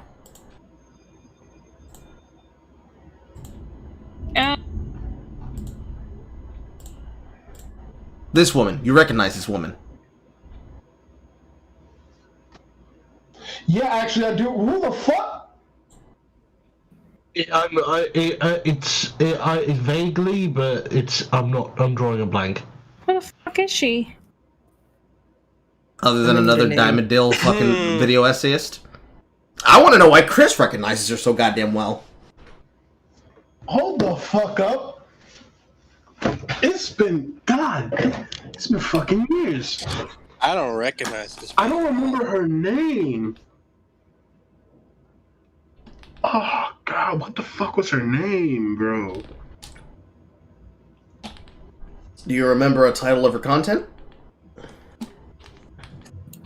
I think she was like some fucking Wiccan hippie that talked about leftist politics.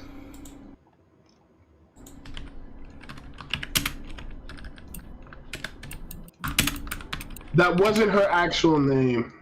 Motherfucker, I'm going off of the fucking data points you're giving me. Do you remember a single? Do you remember a single title of one of her videos? No. It's not gonna be important then.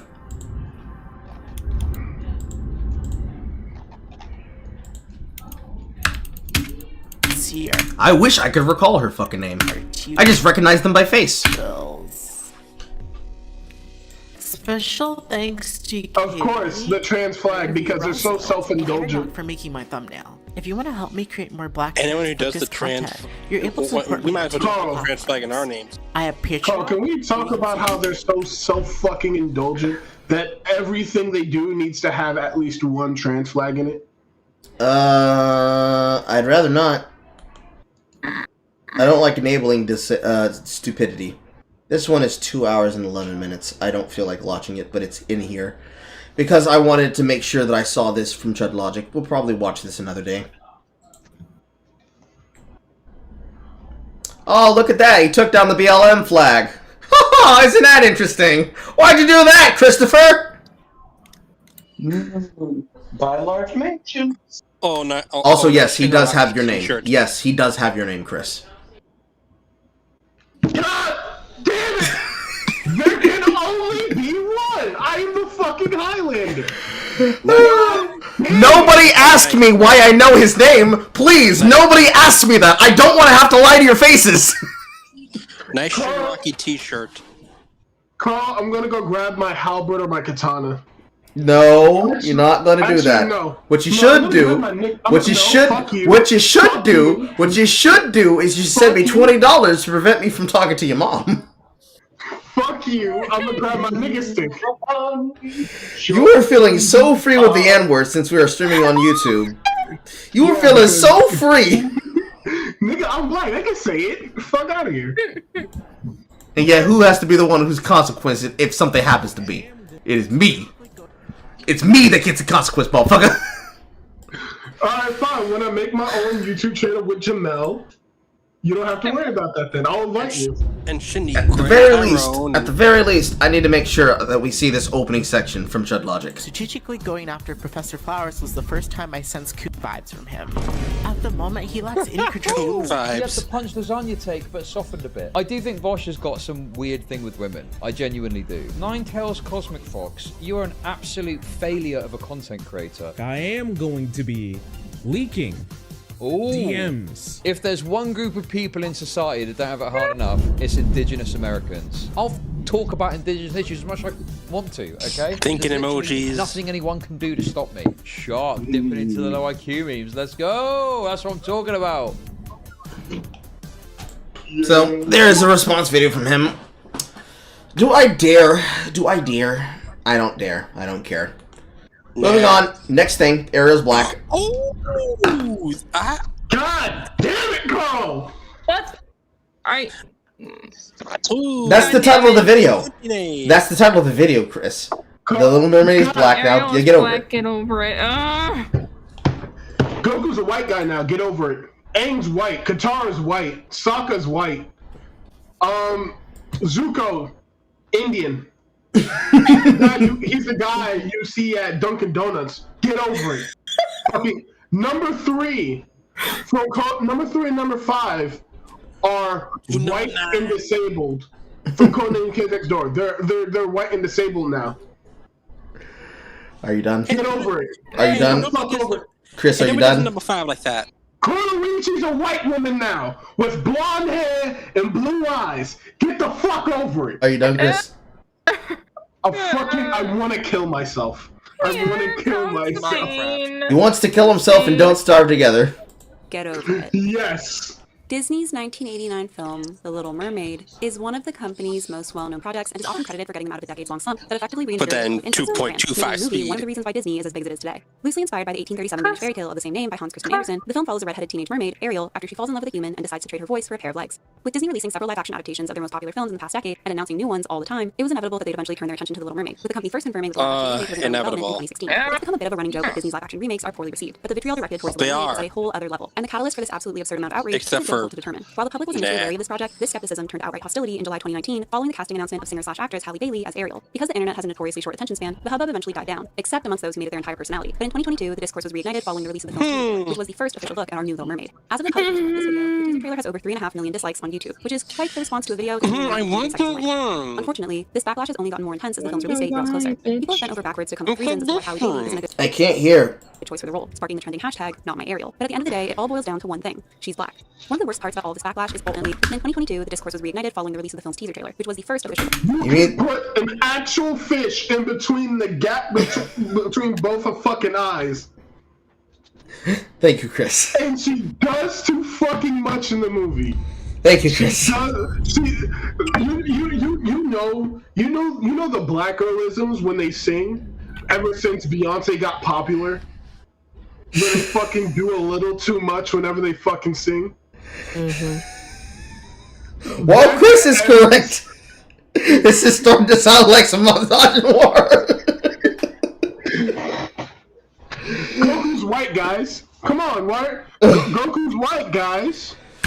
Goku's white, guys. Come on. Made it their entire personality. But in 2022, the discourse was reignited following the release of the film's teaser trailer, which was. You mean the trailer where everybody got to see how much CGI is involved in this film, and then our fears were confirmed correct with the fucking making of, where everything's in a fucking blue room?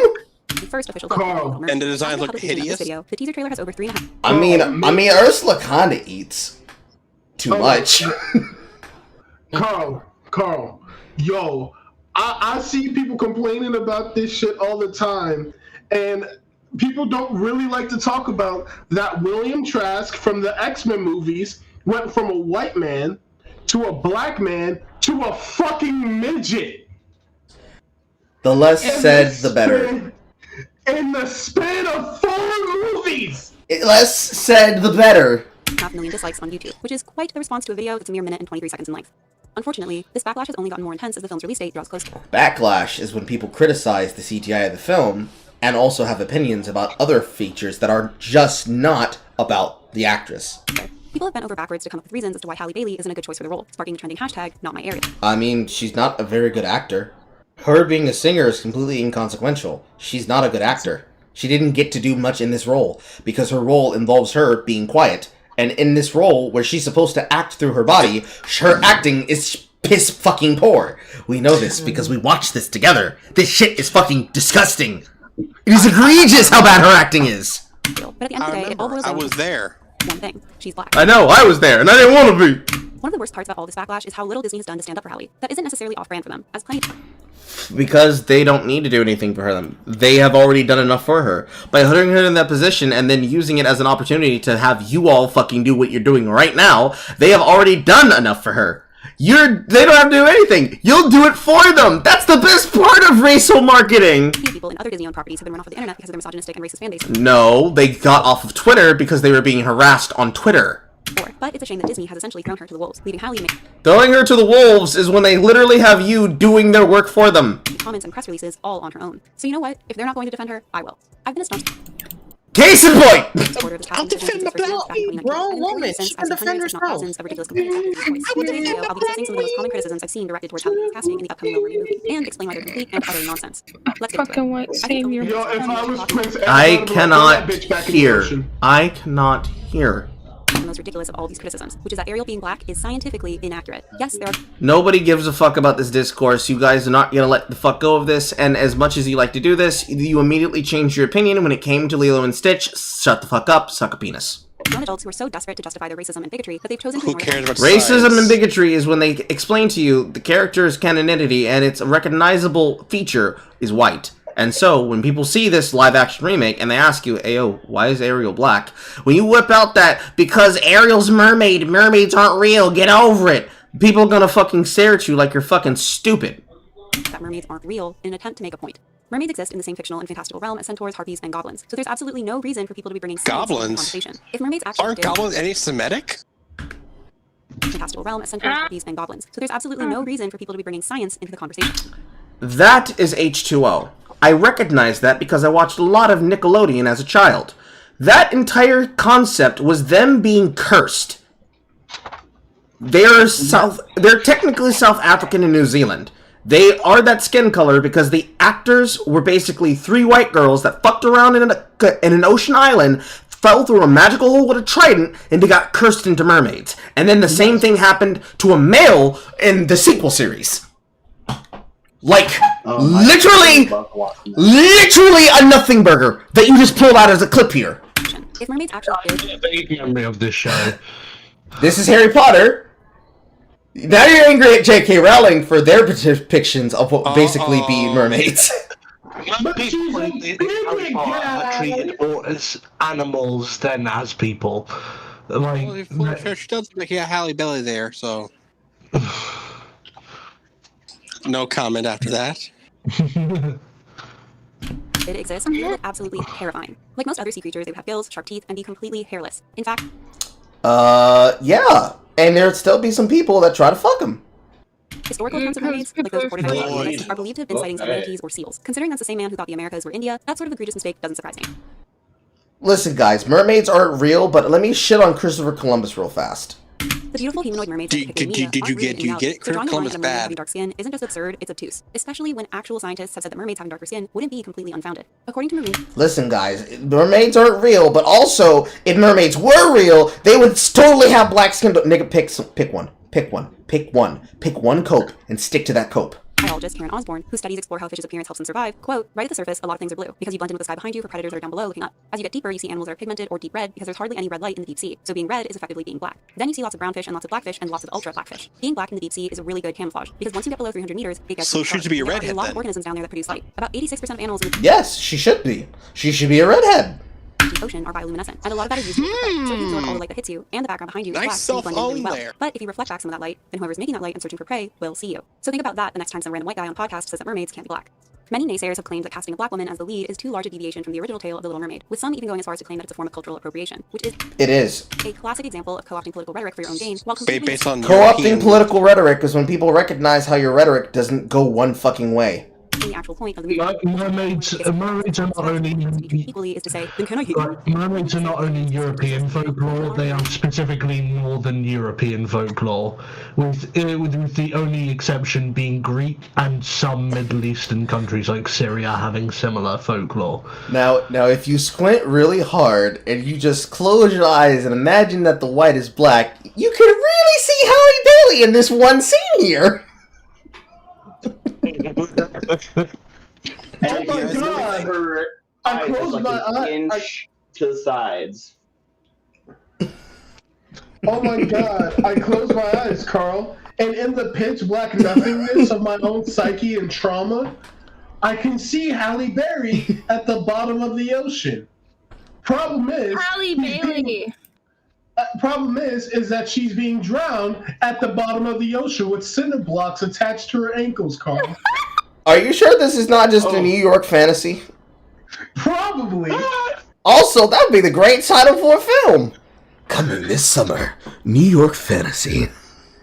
With the original Danish And the only clip is a guy sticking to the bottom with cinder blocks attached to his ankle. Prince is only part of the equation. Her other motivation is to gain a human soul, which will allow her to go to heaven when she dies. Although both mermaids trade their voice for legs and are told they have a finite amount of time to make the prince fall in love with them, the novel's mermaid is the only one who fails at her task. Although they spend time together, the prince doesn't fall in love with her at all, instead choosing to marry a princess from a neighboring kingdom. Before the mermaid's time runs out, her sisters bring her a dagger from the sea witch, telling her that if she kills the prince, she'll be able to become a mermaid once again and return home. Still in love with the prince, she's unable to kill him, and instead turns to sea foam and dies. But because of her selflessness, she's rewarded by becoming a spirit, where she's given the chance to eventually earn a soul by doing good deeds. Yup, it's a very different story with obvious religious themes. I personally find the original tale to be far more bittersweet and heartbreaking than Disney's version, which is likely the reason for all the changes in the first place. And that isn't out of the norm either, as all of Disney's films have deviated from the original fairy tale in one way or another in order to make them more family friendly. No shit, dumbass. So realistically, you don't have a leg to stand on in these criticisms if you really wanted to be an asshole about it, but you guys wanted to be a hypocritical asshole about it. People have also said that by making Ariel black, it's historically inaccurate. Although it has European... It is historically inaccurate because it's not where the original source material came from. And if you wanted to do a live-action remake, why not would you not use a white actress? Since the original casting of your deviation from the original folktale used white intonations. Influences, Disney's Little Mermaid is set in a fictional country, meaning that literally anything can happen because it isn't real. Anything can happen because it's not real. Anything can go the way that I want it because it's all not real. But don't you dare have that... It's like, yeah, a fictional country that has clearly, like, late medieval, early modern European iconography. It's like, it isn't just, like, this sort of stuff doesn't just come out of the ether. It is based in reality to some degree. I mean, yeah, like, Wakanda is a fictional place, right? So that yes, means... it is. Don't tell her the Wakanda booze. It's so painful.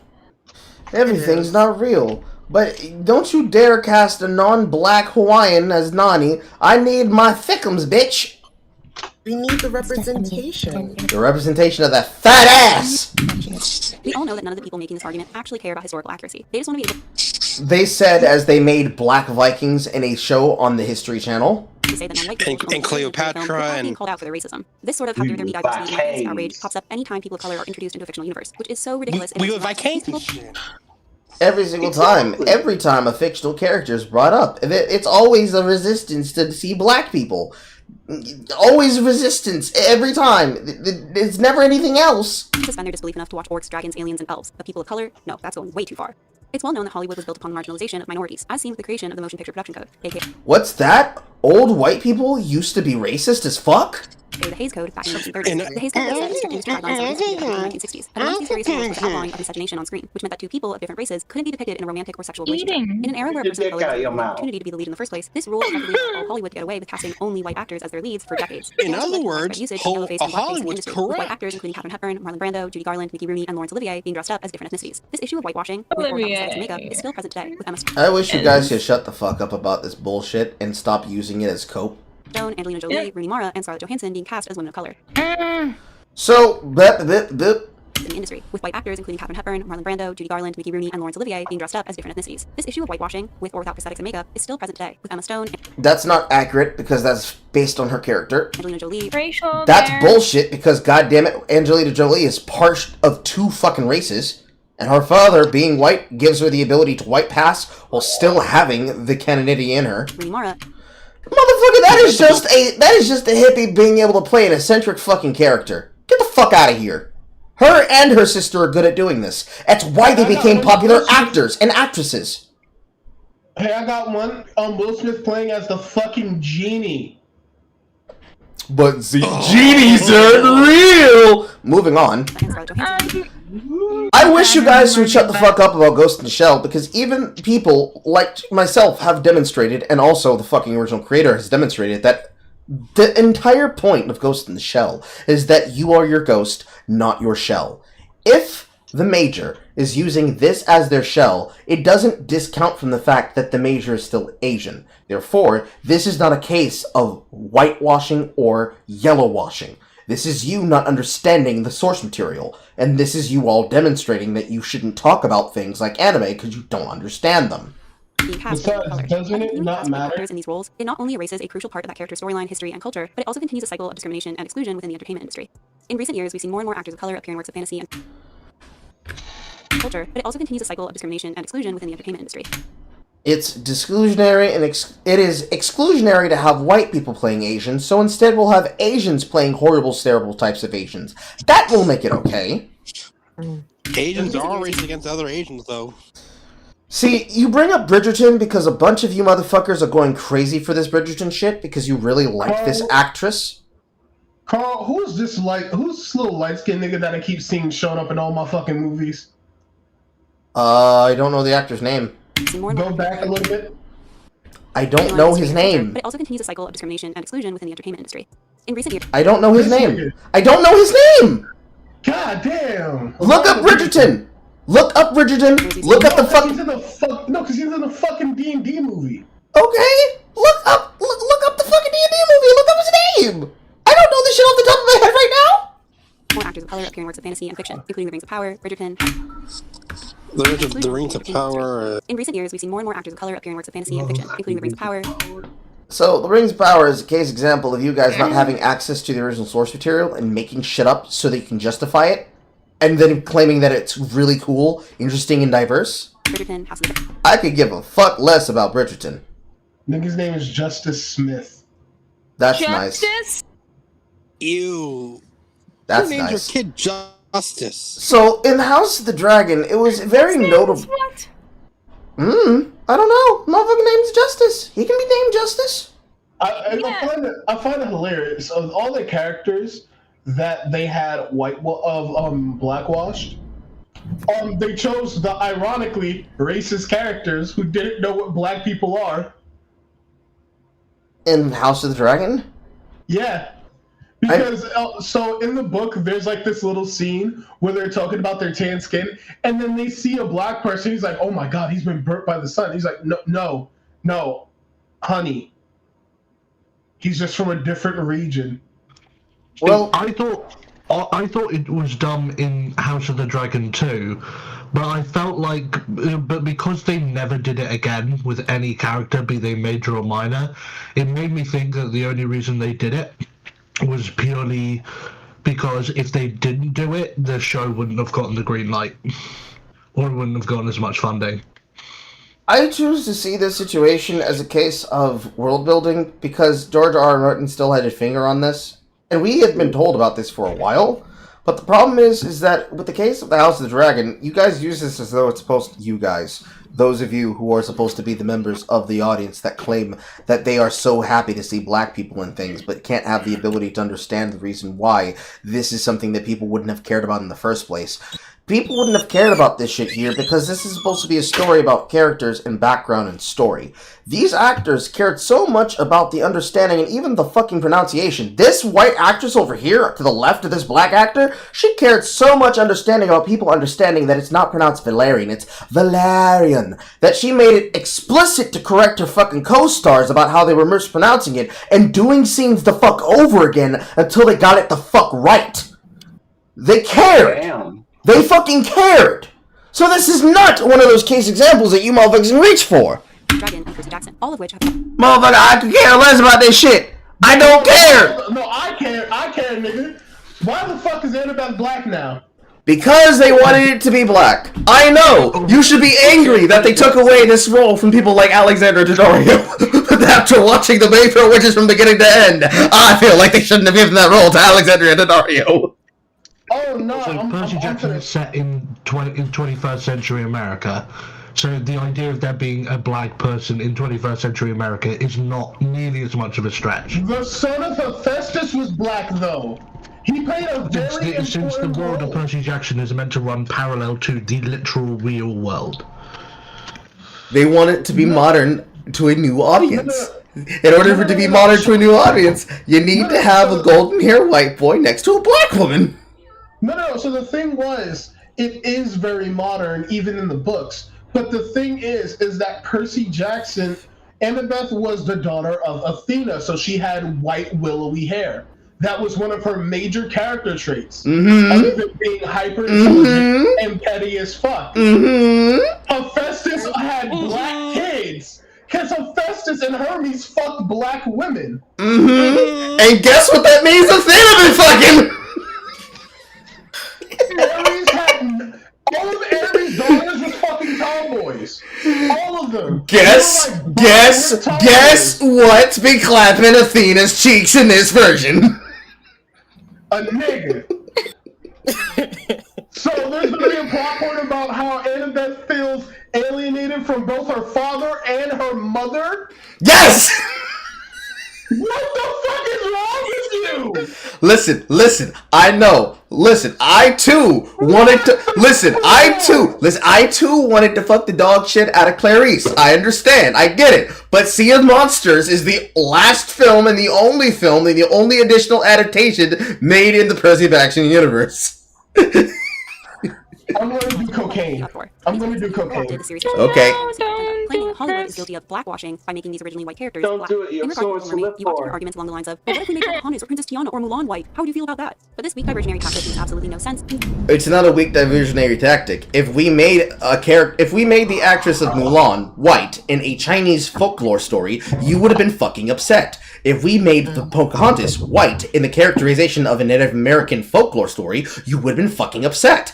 If we had casted Lilo and Nani as white American actresses with, I don't know, Victoria Justice and Ariana Grande, you would have been fucking angry! No. I got one. Tiana from The Princess and the Frog is a blonde-haired white woman looking like Cinderella, living in the South with a Klan hoodie on. So her best friend. Yes. Considering Ariel's skin color has no I got one. story being told. Mulan, but played makes absolutely no sense. Considering played by Celine Dion. But what if we made Pocahontas or Princess Tiana or Mulan white? How would you feel about that? But this weak diversionary tactic makes absolutely no sense. Considering Ariel's skin, what if we made Pocahontas or Princess Tiana or Mulan white? How would you feel about that? But this weak diversionary tactic makes sense. You often hear arguments along the lines of, well, what if we made Pocahontas or Princess Tiana or Mulan white? How would you feel about that? But this weak diversionary tactic makes absolutely no sense. Considering Ariel's skin color has no effect on the story being told. The most important part of her character is that she's a mermaid, rebelled against her family, and decided to become a human because she fell in love. That's it. It should be obvious, but whitewashing Tiana, Mulan, or Pocahontas would be inappropriate because their racial and cultural backgrounds are crucial to the themes of the film, as well. Tiana being black doesn't affect the story. Listen, motherfucker, if her being black is so important to the goddamn story, you need to understand that there are white people who live in the bayou too.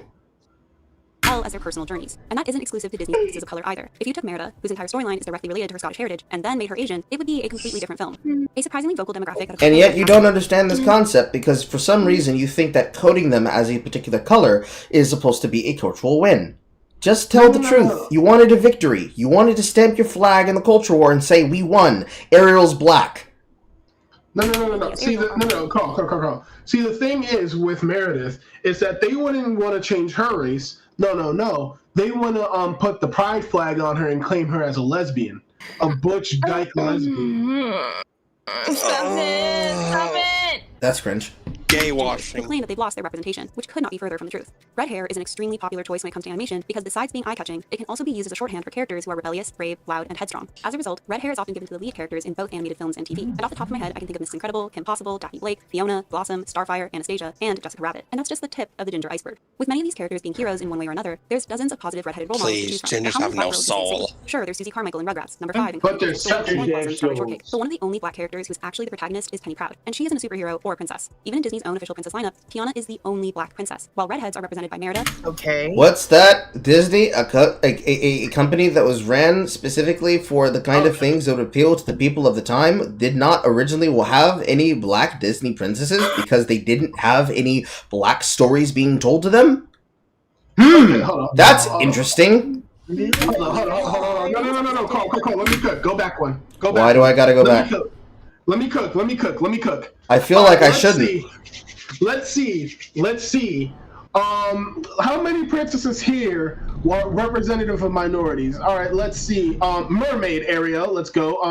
Pocahontas. We got Mulan. We got bitch from Aladdin. Jasmine. Thank you. Tiana. We got Moana. We have Elsa and her sister because their brother is Tarzan. Which has been confirmed. Wait, what? Yeah, the parents of fucking what the fuck is their goddamn place? Arendelle were the parents that were stranded on Tarzan's island. So they have an African brother. Meredith, she's a ginger and she's Scottish. So the worst combination. That's just L for life. All of Europe hates her. Let's see, we have the literal video game character and Snow White and her 7 midgets. I could care less about Sarah Silverman midget. Sarah Silverman. Remember Santa Inc? Don't remind me. Don't remind me. Disney Don't remind me. I'm not letting you cook again. I'm sick of people complaining about Anna and Ariel. They almost got Giselle too. Even in the real world, red hair makes frequent I'm sick of people claiming diversity when they force races. Motherfucker, I cannot hear. Sorry. Appearances in media, with actresses like Lindsay Lohan, Karen Gillan, Nicole Kidman, Bryce Dallas Howard, Isla Fisher, Julianne Moore, and Jessica Chastain, all sporting their natural hair color in films or TV. Red is actually such a popular choice on screen that many other actresses like Amy Adams, Rita Hayworth, Cynthia Nixon, Deborah Messing, Sophie Turner, Christina Hendricks, and Emma Stone have taken to dyeing their hair red, and it's considered their signature more than their actual hair color, which proves that the color isn't just common, but it's sought after. Black hair. It's because it's stunning and striking, and for most of these people, work well with warm and cool clothing colors. Styles and hair types are not treated the same way in Hollywood. Multiple actresses saying that they've been discriminated against because of their natural hair. I feel like she smells like... Because it's something that Hollywood doesn't like to do. Because weren't you just bitching about how they marginalize the things they don't have and don't understand? Motherfucker, pick one! Yeah, maybe. Although interestingly, white celebrities see very little backlash when they appropriate those same hairstyles. This bias against... Although interestingly, white... So, you're upset about fucking black-skinned Justin Jermaine Bieber. You're angry at Germanata. I can't even recognize who this actor is. That's Gary Oldman, I believe. Really? That's Gary Oldman? Goddamn. Yeah, I think it's because of the face. Like, he looks like Gary Oldman, like, younger. Wow. So he's Gary Youngman. Gary middle-aged man. yeah. And there's Helena Bonham Carter and Miley Cyrus. I like that. Disney era Miley Cyrus. JoJo Siwa era Miley Cyrus. Hannah Montana era Miley Cyrus. That's what I said. JoJo Siwa era Miley Cyrus. This was her when she was still with Disney. Yes. Can't you tell by her 1,000-yard stare and her youthful face? I would have guessed that like maybe she did this like around like 2013, and the look of shame and failure. Like, no, this is clearly with Disney. Eyes down, useful demeanor, simply doing nothing that brings attention to yourself. When they appropriate those same hairstyles. This bias against black hair is such a rampant issue in the industry that many actors have decided here on set because none of the hairstylists hired have been trained to do so. This is not only incredibly disrespectful, but it also places more pressure on the actors in question, as they now... Disrespect is when they don't have this talent because it's something that they actually have to go to beauty school for. Newsflash, people who do not know things about hair. The type of hair that you have is something that you need to actually learn how to work with. It is an actual barber and beauty school requirement. It is something that is an actual fucking learning course. You just don't sit up one day at night and say, I'm gonna fuck with some hair and figure this shit out. You actually need to learn the science of how scalps work. You need to learn the science of how products interact and how they happen to have bad reactions with particular heritages and strains, because there were places where some of these ingredients were actually toxic to the people who lived there. Have to do a whole other job that they aren't being paid for. Because this discrimination is so well documented, these criticisms against Hallie's hair are extremely off-putting, especially since she's about to become one of only a handful of protagonists who sported locks on screen. At least one of the few. Oh my god, shut the fuck up, nobody cares! No one cares about Hallie's hair in general. Who cared about locks? Her hair in The Little Mermaid. And how can how could you fucking use fucking James Cameron as an attack angle? Because, oh my god, a white boy had dreads. He was a fucking wild child! Oh no, that's Johnny Depp. No, the one in the middle. That is the human character of the second Avatar film. That's the wild child that they couldn't put into stasis because you can't put children into cryosleep. Oh, watch out. The entire point of his wild hair is that he learned to be amongst the fucking natives. He was like a second son to Jake Sully. After he had gone through the Avatar ritual and impregnated his now blue alien wife. Living the dream. Living the dream! About these complaints from the gender community is that Hallie's hair is red, just not the fire engine red color of her animated counterpart, which is to be expected considering no one's hair is assistance out of the jar. Besides, Ariel wasn't even originally a redhead. In initial concept art, she was imagined with blonde hair. The only reason. See, in original concept art that never was seen, and this is completely against my argument, she didn't have this hair, so you complaining about it is completely cringe. Disney decided to give her red hair. 1. With Aurora and Cinderella, they already had two famous blondes in their arsenal. 2. Blonde hair would have made her too closely resemble Madison from 1984 Splash, a different Disney. What the fuck does a live-action film that is not The Little Mermaid have to do with The Little fucking Mermaid? I've never even heard of this movie. It's something you had to be alive to see. Ocean. It might not be common, but there are black people who have naturally red hair. Do they not deserve to see themselves represented on screen, or is marginalization only a serious issue when white people feel threatened? Disney has released an assortment of live-action films that feature. What is she? Red stood out more against the blues and greens of the ocean. It might not be common, but there are black people who have naturally red hair. Do they not deserve to see themselves represented on screen, or is marginalization only a serious issue when white people feel threatened? Disney has released an assortment of live-action films that feature. It's not common.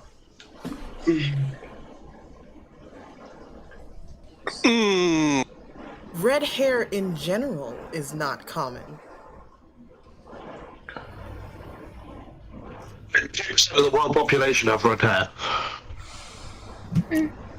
Now, don't let that stop their racial grifting. Also, is it likely that that like black people with naturally red hair, could that mean that they're biracial? It means they have a recessive gene. Yeah. 2015 And could that also mean that they're also biracial too? Yes, they have a recessive gene. Alright. And no one expected them to usurp their animated They characters. don't And let's be honest, care most cases about we didn't them. James. Halle Bailey being Ariel does not erase the original Little Mermaid from existence. You're just getting. It actually does, because as many times as you can claim that it doesn't, why would you need to make an updated Disney classic, if not to specifically erase the old one? The concept of the Disney Vault has not disappeared, nigga. It didn't go nowhere. It didn't go nowhere. A different version of her. This is addition, not subtraction. Also, if this It's not addition, it is actually division. It is creating division amongst people by claiming and it did. and... No, it's just division. It's worse than subtraction. You're not just saying, oh, listen, guys, we have a different one and this one is for you. No, it's, if you criticize this, you can't have anything else. You're not allowed to have anything. Meanwhile, you're going to forget about this in a year. And then you'll say, why aren't there people who recognize that this thing exists? And then when you try to show this to whatever children you have, don't have children, modern girls. Please don't. Please tell me you don't have children. When you show this to your children, you're going to be the kind of asshole who says, we're going to watch the original classic, and then we're going to watch the new one. Or you're going to be stupid enough to show them only the new one and say, well, yeah, that one wasn't inclusive enough, which is nothing but division. Racial division and content division. Because I'd prefer to show them the animated classic because it's actually more timeless. This is a product of current year. All the way down to just ask her. Newsflash, guys. Most women that want you to kiss them, they don't want you to ask. They don't want you to ask at all. Meg, she's my queen. Get on with it. So terrible. Some people have said that the casting choice is a clear indication of Disney's newfound wokeness. Although I have criticized the company for its disingenuous pandering, It is. it's entirely possible that Halle Bailey was simply the best choice for the role. Just listen to her. Vocally, yes. Vocally, yes. She should be the singing voice for Ariel. 100%. Won't disagree with you. The singing voice for Ariel. And even then, for what we watched the movie, it's sort of debatable-ish. It's not debatable. She's a bad fucking actress. She should be the singing voice, but not the actual, actor. She should be the singing voice, not the face actor. Yeah. And I don't like it's okay to have two different actors, one for acting, one for singing. Yes. It's fine. It's done all the time. And like Michael J. Fox didn't actually sing the music parts in Back to the Future. Oh, we know. We are well aware of that. More importantly, I don't like when people will then make the angle of saying, well, you see, we had different versions of things before. Mother